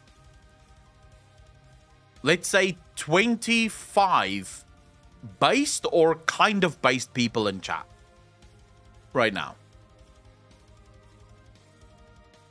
Because I will 100% tell you, if you think that Will Smith is in the right, you're wrong. You do not stand up in the middle of an event as an adult, walk up to the comedian on stage, whose fucking job it is to roast you, by the way. That's what those comedians are hired to do, and then slap the guy. I mean, Will Smith should be wrong just for how he slapped him. That was the weakest. He couldn't even fucking knock him off his feet. Or at least sort of fucking shake him. It was the worst slap in the world. And so I kind of do lean towards a maybe fake. Because that was just a horrible fucking slap. But Will Smith absolutely acted like a child. It was not the adult thing to do. You do not do that. If you have a problem with someone who makes a joke that you don't agree with, you go to them afterwards and you say, hey, I apologize, but I do not like what you did. You don't have to apologize specifically. I would probably go, hey, excuse me, I'm really sorry to bother you, but I did not find your jokes very funny. Could you please refrain from doing so in the future? Will Smith 100% completely overreacted there. I don't even think Chris Rock's jokes were that bad. They were bad because they weren't funny, but they weren't bad in terms of really insulting. So I genuinely don't see how we could be okay with this. And the only reason I have a problem with anyone thinking that it is wrong or that Will Smith could be right is, where do we now draw the line? But my genuine question to you is, are you saying, if you're one of the people that believe that Chris Rock was the one that was wrong and Will Smith was well and truly justified in what he did, are you saying that we have the right to employ violence if someone offends us? Is that the hill that you're about to die on? You are saying that if someone offends me, I have a right to use violence. I just want to make sure I understand. Denzel Washington literally talked to Will Smith afterwards. True. In Will's defense, he has been getting cocked for a hot minute, so he has a lot of paint of anger. How you know it was fucked up? Even Will Smith knows he was wrong since he made multiple apologies. Sadly, he didn't make the one apology that he needed to make, which was to publicly admit that he was completely wrong in what he just did there.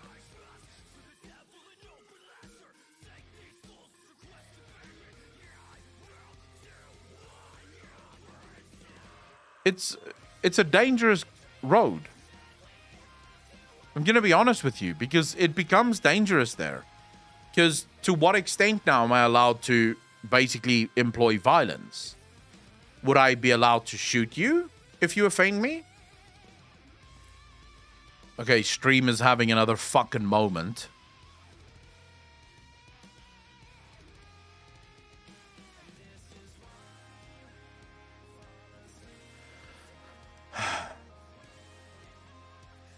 Alright, it seems to have calmed down now, so hopefully the stream is fine. Like, you have to think about... Yeah, the South African internet is real at the moment. Like, it's all up and down now. Dude, I'm so fucking annoyed. I've had enough of this internet. Why is the internet constantly so fucking bad here?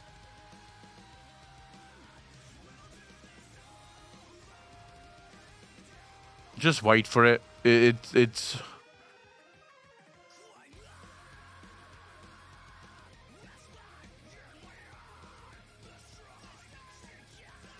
Yeah, but I get that it is essay. But it wasn't this bad in Pretoria. It wasn't this bad in Pretoria. And usually when it starts doing this, it's not long before it completely fucking dies. You have to realize this is in America and we are currently in a whole offending me is wrong phase. I'm just glad George Collin is in life to see it. Like, I have a video that I want to show you, but it is actually a video that none of you will want to watch. But it's a video that I started watching yesterday and I thought, fuck it, I would love to watch this on stream. But it's a video that none of you will want to watch, and it is perhaps the most important video that you should watch. But people will probably not want to watch it.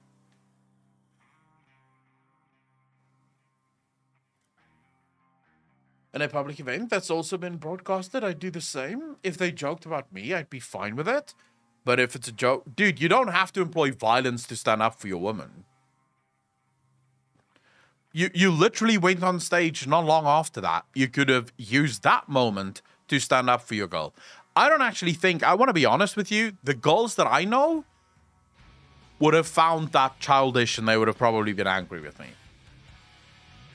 All the girls that I dated, if I got up in public and walked up to someone and slapped them, no matter how offensive they were, right, to my girlfriend, I would have been the one who was wrong. My girlfriends would have been fucking livid with me. Because it's ape-man behavior. You're literally going back to caveman behavior. You're basically saying, I'm an animal and I'm just going to do whatever the fuck I want. You know, violence. Where's my club so that I can go beat some people up? Google Pretoria SA. Damn, that's so far away from where you are now. True.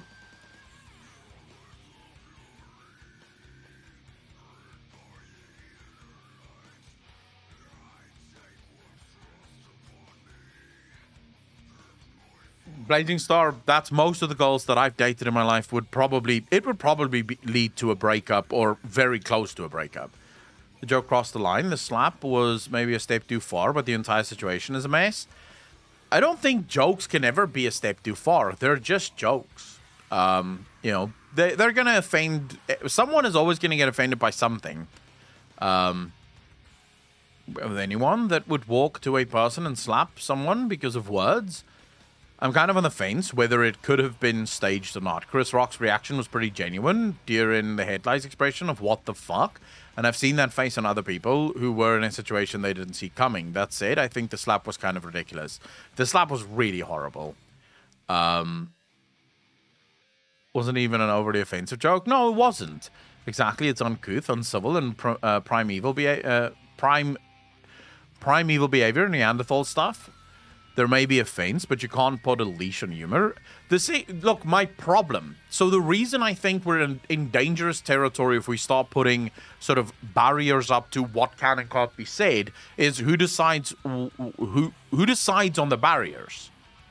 It's my only question is what group or political group or government organization decides where are those barriers? Do we leave it up to every individual person to decide? Because that's what we've done so far. So far, we have said that it is up to every individual human being to decide what their barriers are. If you don't like what someone is saying about you, leave. Don't listen to what they're saying. If you don't like a certain comedian, don't go and watch them. Seiko Master, thanks for the follow, dude. Really appreciate it. Welcome to the channel. Thank you, thank you, thank you. You are so on point in your reaction videos about WoW and Blizz. I love you, man. Dude, thank you very much for the first time chat. Really appreciate it. Welcome to the channel. The thing is, the second you start saying, no, but, you know, the joke has gone too far, it's a joke. Jokes are meant to go too far. That's why they're funny. If you've ever seen a comedian that is trying to be politically correct, you'll realize that no one laughs at the jokes. The jokes are ridiculously bad because the whole point of comedy is to be a step too far. They make us laugh about things that we maybe shouldn't laugh about. You know, that's comedy. That's what it's supposed to do. It's supposed to lighten the mood in a way. It's why the greatest comedians of our time are people who cross that line consistently. Is because we as humans find that funny. That's what humor is. That's what comedy is. So I don't think it's healthy as a society to decide, yeah, we think this is a bridge too far and you're not allowed to go there. Because what's next? Because we lived through times like that, and it ended with people being burnt at the stake for supposedly being witches. Because we decided, you know, what could be said and what couldn't be said, what could be believed and what couldn't be believed. We crossed those bridges and we said, well, never again. How about we allow anyone to say whatever the fuck they want, and we don't appoint some kind of committee that decides what can and can't be said.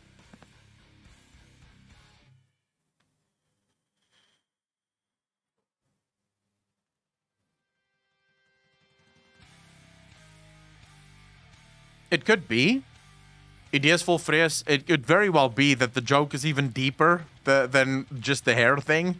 I've seen some amazing memes about it, to be honest. Could he have slapped if the guy was Ricky Gervais? Believe me, he will go far beyond G.I. Jane joke. Well, only acted this way because he knew he could get away with it. Or it was a PR marketing tool. It could have been anything, but I don't think he would have done it with Ricky Gervais. Because if he did, Ricky Gervais would have gone for the jugular. Like, I can tell you now, if he walked up on stage and slapped Ricky Gervais for that joke, we would still be watching the Oscars, and Ricky Gervais would now be in his like almost 40th hour of Jada and Will Smith jokes. Like he would just not fucking stop, right? So it would just be, it would literally just be a non-stop shitfest at that point. My philosophy on jokes when it comes to stand-up is that, sure, you can make a joke about a physical condition, but if you make a joke about someone in particular physical condition, singling them out, I wouldn't accept that. She doesn't have that haircut because she likes it. It's because of a disease. Well, I've even seen some doctors that say that that's not true. There are doctors that saying that she doesn't have that disease. I don't know. I don't know what the truth is, but I still think you can have no rules on comedy. It's comedy. That's what it's supposed to be. It's people are going to make fun of people. Comedians do that all the time. I don't think Ricky Gervais would have done that joke. I don't know. He is fucking... like, Ricky Gervais can go too far, dude. Ricky Gervais can go too far. Would you guys like to see the video that no one wants to watch, but everyone should watch? It's really interesting, but it is kind of hard-hitting.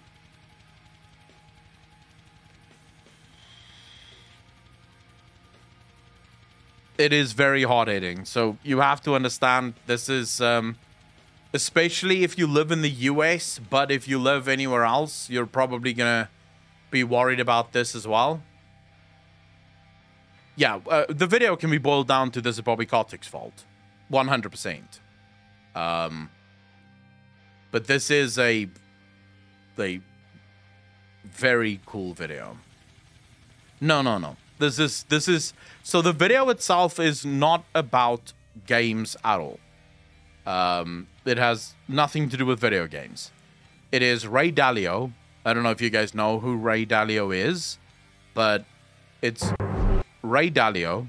Now, Ray Dalio, to give you guys a little bit of a backstory on who he is, Ray Dalio is a Wall Street legend. The dude read the Wall Street, like, he read Wall Street and the market so well that he made billions of dollars. His funds are legendary for basically understanding what the market is going to do before anyone else even has a clue. And every single video you watch of him, you understand quite quickly why his videos do so well, or why his marketing or his skills served him so well. So the video is called "Principles for Dealing with the Changing World Order" by Ray Dalio. You should watch this. This is The Changing World Order. The times ahead will be radically different from those that we've experienced in our lifetimes. I just want to be clear, this guy is not a conspiracy theorist. Everything that he's doing here is historical. So he literally went back in history and he looked at every single empire, what they did, what happened, how they reached the top, how they came to a fall, who took over. So he basically did an historical analysis of the markets of the world ever since recorded history. So this is not a conspiracy theorist guy. This is not a guy that's saying the changing world order is going to be aliens or anything like that. He is simply looking at the markets and the market structures and saying, right, how did every single empire come to its rise and eventually fall from its high point? Similar to many times before. How do I know that? Because they always have been.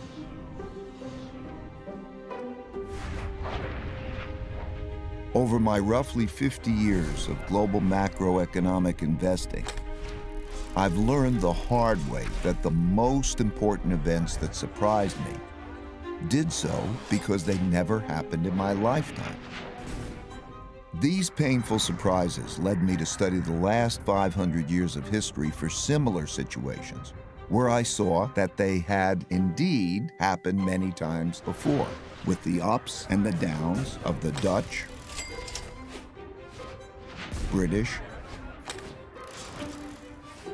and U.S. empires. And every time they did, it was a sign of the changing world order. This study taught me valuable lessons that I'm going to pass along to you here in a distilled form. You can find the comprehensive version in my book, Principles for Dealing with the Changing World Order. Let me begin with a story that brought me to this point, about how I learned to anticipate the future by studying the past.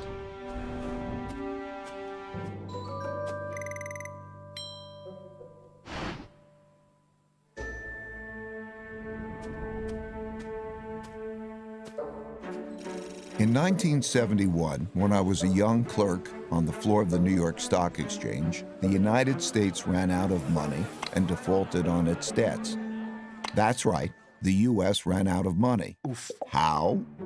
Well, back then, gold was the money used in transactions between countries. Paper money, like the dollar, was like checks in a checkbook in that it had no value other than it could be exchanged for gold, which was the real money. At the time, the United States was spending a lot more money than it was earning by writing a lot more of these paper money checks than it had gold in the bank to exchange for them. As people turned these checks into the bank for gold money, the amount of gold in the U.S. started to dwindle. It soon became obvious that the U.S. couldn't keep its promises for all the existing paper money, so people holding dollars rushed to exchange them before the gold ran out. Recognizing that the U.S. was going to run out of real money, on Sunday evening, August 15th, President Nixon went on television to tell the world that the U.S. was breaking its promise to let people exchange their dollars for gold. Of course, he didn't say it that way. He said it more diplomatically, without making it clear that the United States... Fucking politicians, dude. Like, it's always politicians saying one thing but making it sound like they're telling you they're about to fuck you in the ass, but they make it sound like you're about to get a blowjob.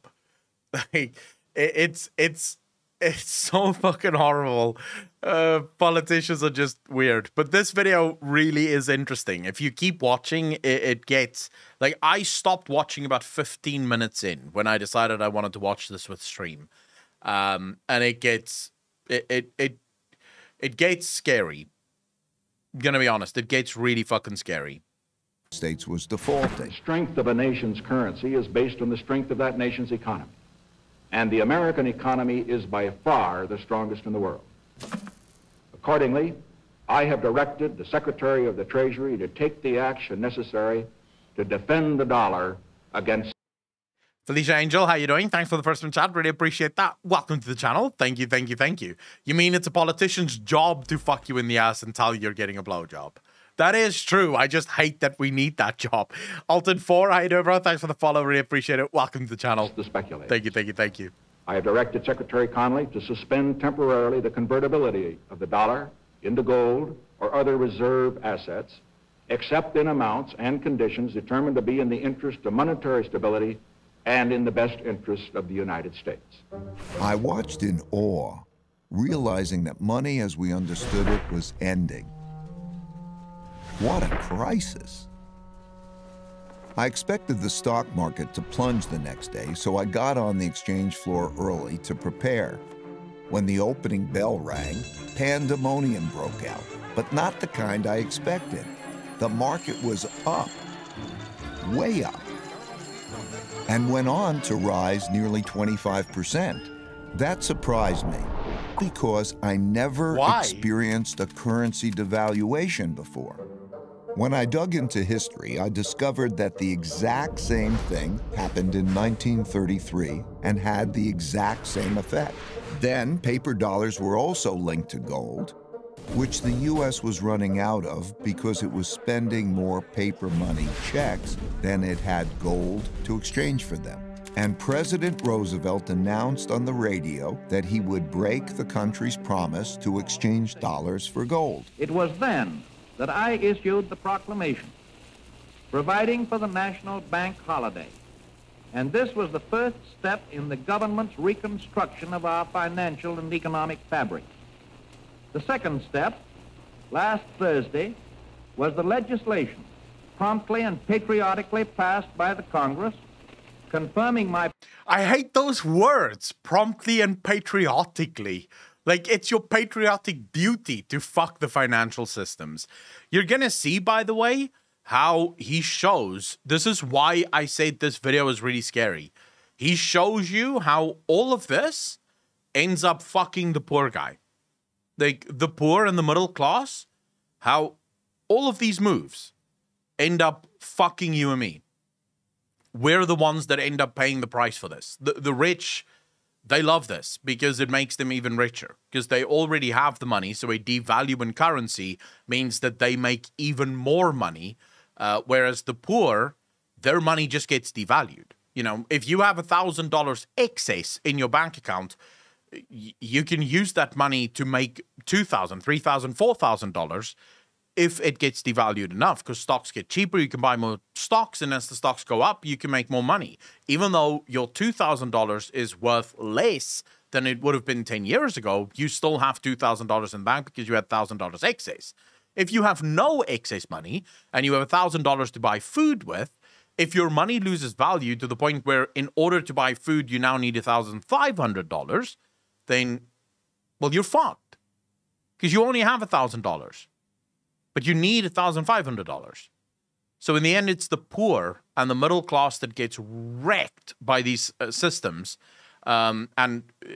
Just watch. Proclamation and broadening my powers so that it became possible, in view of the requirement of time, to extend the holiday and lift the ban of that holiday gradually in the days to come.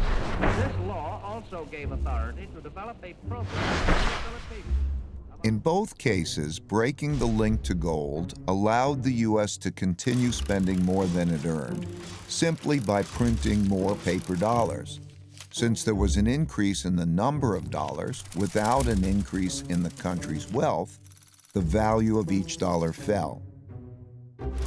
As these new dollars entered the market, without a corresponding increase in productivity, they went to buy lots of stocks, gold, and commodities, and hence caused their prices to rise. As I studied more history, I saw that the exact same thing happened many, many times before. I saw that since the beginning of time, when governments spent much more than they took in taxes, and conditions got bad, they ran out of money and they needed more. So they printed more, a lot more, which made its value fall and made the prices of most everything, including stocks, gold, and commodities, rise. Yeah. That's when I first learned the principle that when central banks print a lot of money to relieve a crisis, buy stocks, gold, and commodities, because their value will rise and the value of paper money will fall.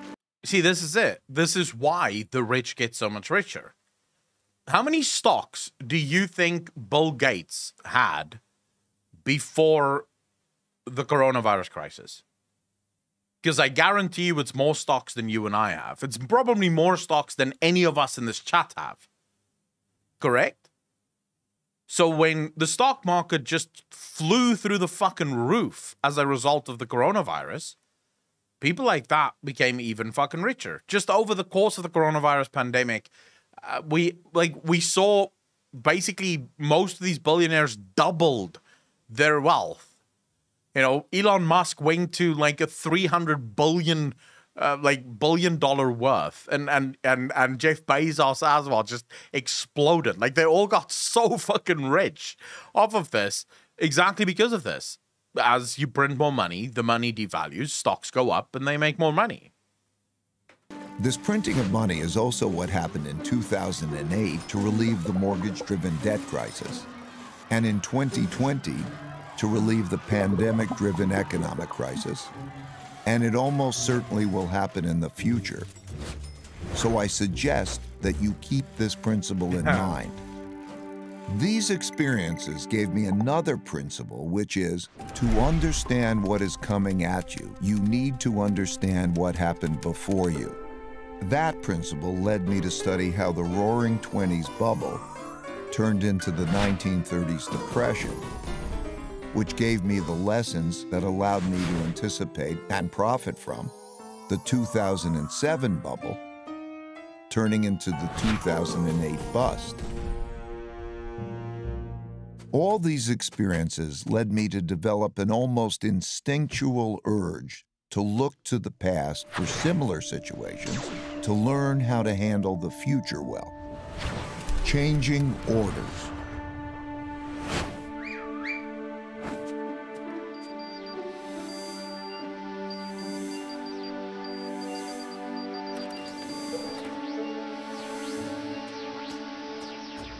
Over the last few years, 3 big things that hadn't happened in my lifetime prompted me to do this study. First, countries didn't have enough money to pay their debts, even after lowering interest rates to 0, so their central banks began printing lots of money to do so.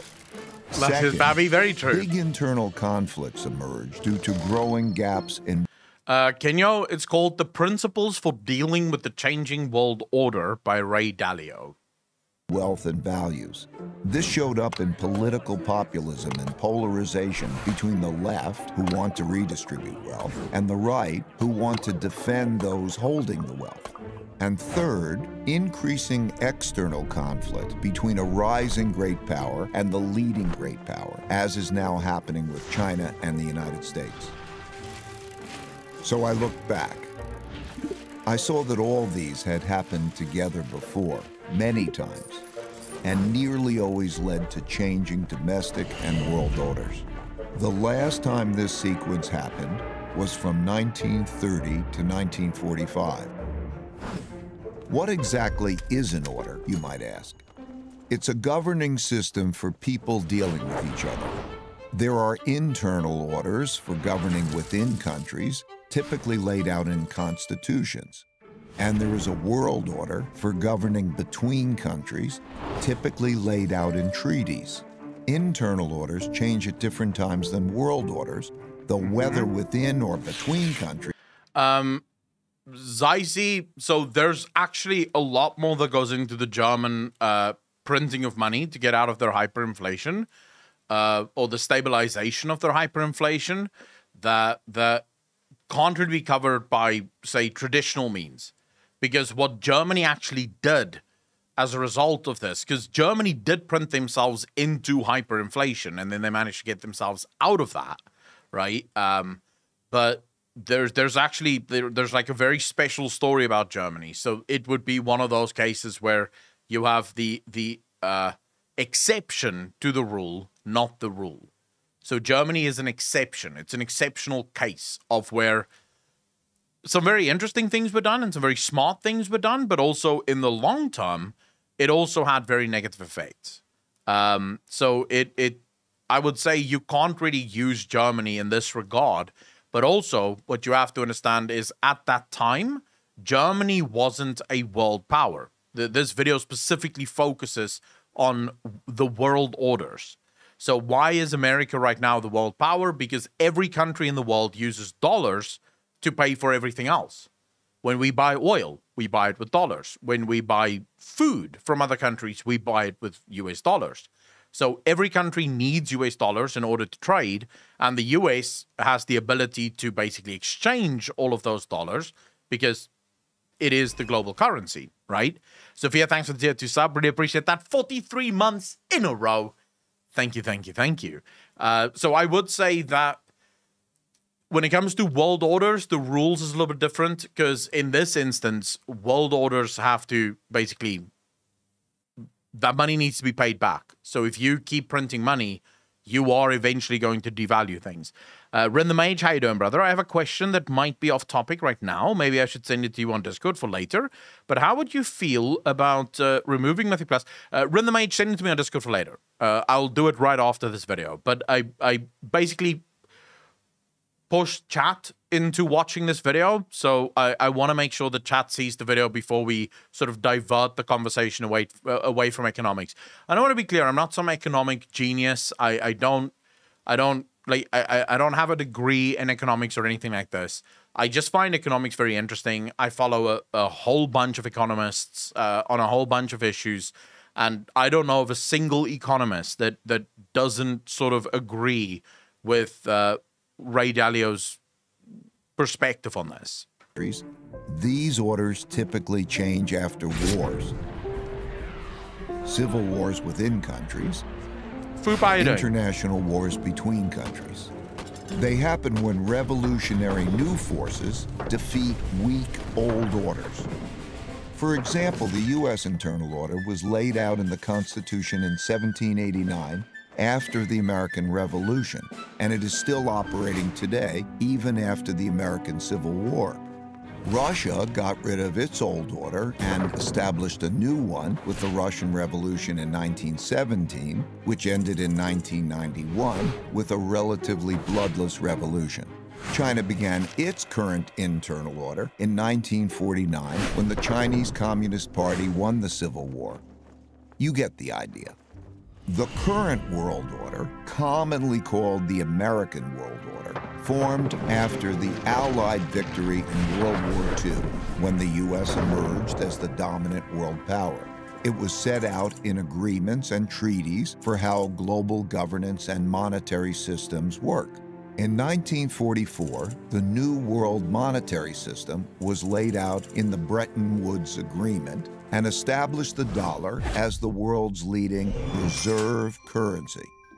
A reserve currency is a currency that is commonly accepted around the world, and having one is a key factor in a country becoming the richest and most powerful empire. With a new dominant power and monetary... I want to have a reserve currency. What would it take to have the Akalon dollar be the reserve currency of the world?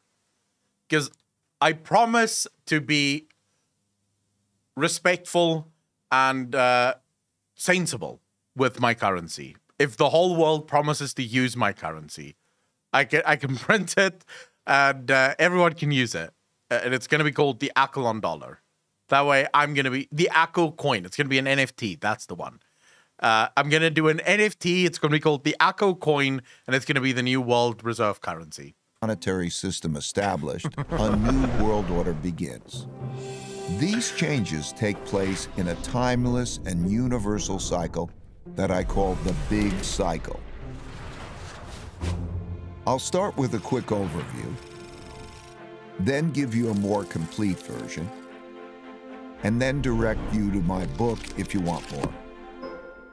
As I studied the 10 most powerful empires over the last 500 years and the last 3 reserve currencies, it took me through the rise and decline of the Dutch Empire and the guilder, the British Empire and the pound, the rise and early decline in the United States Empire and the dollar, and the decline and rise of the Chinese Empire and its currencies, as well as the rise and decline of the Spanish, German, French, Indian, Japanese, Russian, and Ottoman empires, along with their significant conflicts.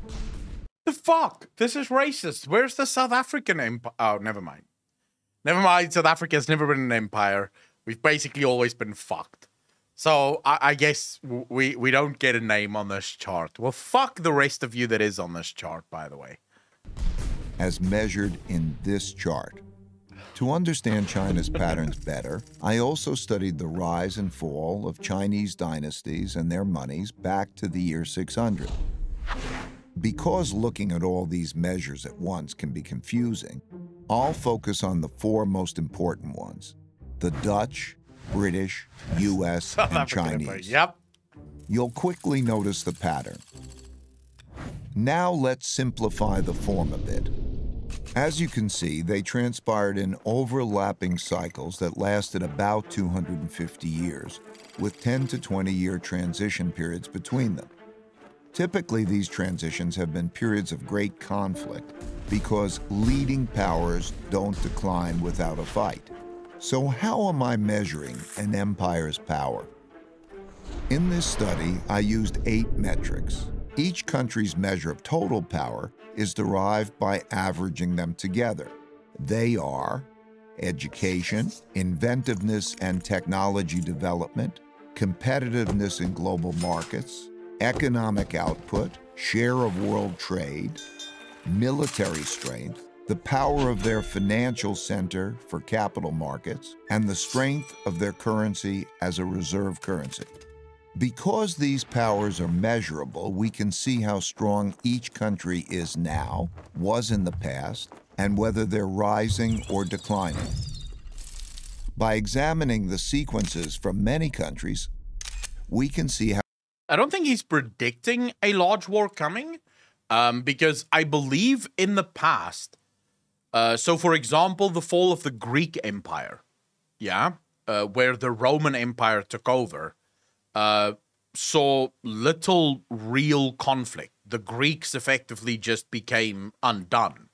The fall of the Roman Empire also didn't really come because of, by the time the Roman Empire fell, there wasn't really an emerging superpower. What he's saying is every single time a large empire fell, and a new empire rose up, it led to war, right? As a result of that, because the old empire doesn't want the new empire to overtake them, so war is inevitable. So he's basically saying no matter what you do, there's either going to be some kind of physical war or maybe an economical war or maybe just sort of people throwing insults at each other over the television, but there's going to be something that marks the new superpower taking over from the old superpower. How a typical cycle transpires. And because the wiggles can be confusing, we can simplify it a bit to focus on the pattern of cause-effect relationships that drive the rise and decline of a typical empire. As you can see, better education typically leads to increased innovation and technology development, and with a lag, the establishment of the currency as a reserve currency. You can also see that these forces then declined in a similar order, reinforcing each other's decline. It's very interesting. Like, look at that. That blue line is education. So first you have better education, yeah? And then you see quite a lag between better education and technological advancement. Like, it takes a while. It takes, what is this? Based on this graph here, I'd say probably 20, 30 years. So pretty much getting a single generation, like 1 or 2 generations through a school cycle. It takes for technological advancement to really start to pick up, right? And then all of these other things already peak before your currency becomes the world currency.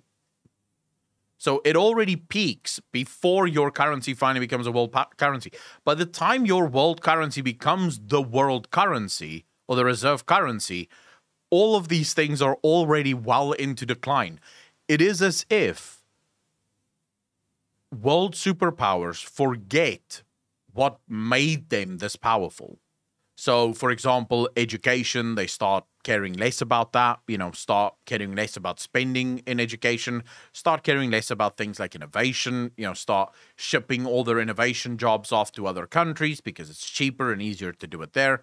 And by the time you need all of these things to be at peak because you're now the reserve currency, all of these things are already sort of dying out already. Let's now look at the typical sequence of events going on inside a country that produces these rises and declines. In a nutshell, the big cycle typically begins after a major conflict, often a war, establishes the new leading power and the new world order. Because no one wants to challenge this power, a period of peace and prosperity typically follows. As people get used to this peace and prosperity, they increasingly bet on it continuing. They borrow money to do that, which eventually leads to a financial bubble. The empire's share of trade grows, and when most transactions are conducted in its currency, it becomes a reserve currency, which leads to even more borrowing. At the same time, this increased prosperity distributes wealth unevenly, so the wealth gap typically grows between the rich haves and the poor have-nots. Eventually, the financial bubble bursts, which leads to the printing of money and increased internal conflict between the rich and the poor, which leads to some form of revolution to redistribute wealth. This can happen peacefully or as a civil war. While the empire struggles with this internal conflict, its power diminishes relative to external rival powers on the rise. When a new rising power gets strong enough to compete with the dominant power that is having domestic breakdowns, external conflicts, most typically wars, take place. Out of these internal and external wars come new winners and losers. Then the winners get together to create the new world order, and the cycle begins again. As I looked back, what's interesting is that all of us are puppets to this, because for the ordinary man and woman on the street, the suffering effectively never ends. Like, it doesn't matter who's at the top, you're still getting fucked.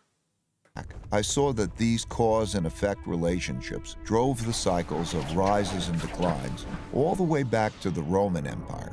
I saw how the stories of each one of these cycles blended together with others before, during, and after, in the same way as each individual story blends with others to make the epic 500-year story that is our collective history. And like human life cycles, no two are exactly the same, but most are similar.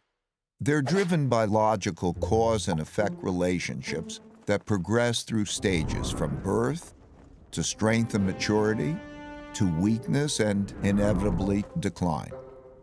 However, that's like saying a person's life cycle takes 80 years on average, without recognizing that many are much shorter and many are longer.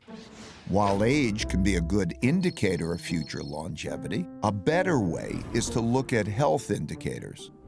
One can do that with empires and their vital signs too. I found that by watching the indicators of power change, I was able to see what stage a country was in, which helped me to anticipate what was likely to come next. Now, I'll take you through the big cycle in more detail. Give me 20 minutes and I'll give you the last 500 years of history and show you the similar patterns across the Dutch, British, US, and Chinese empires. 500 years of big cycles.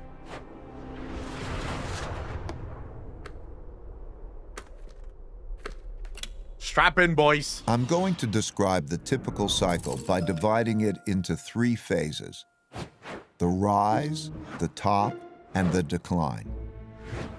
The rise. Successful new orders that rise, both internal and external, are typically started by powerful revolutionary leaders doing 4 things. First, they win power by gaining more support than the opposition.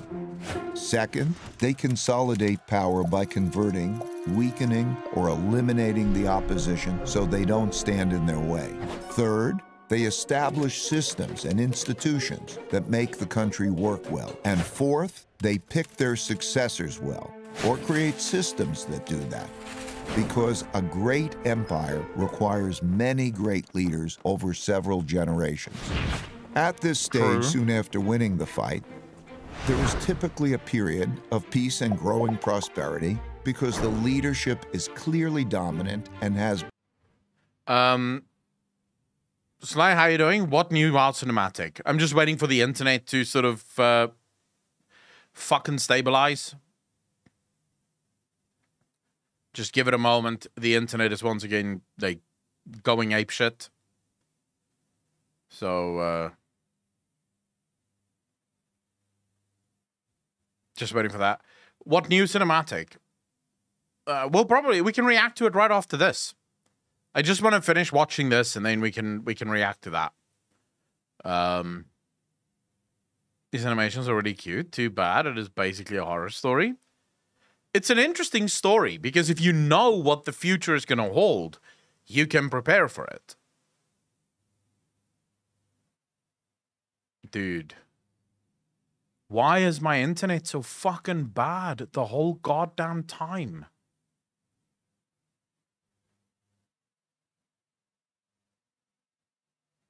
It's basically taking forever to get better.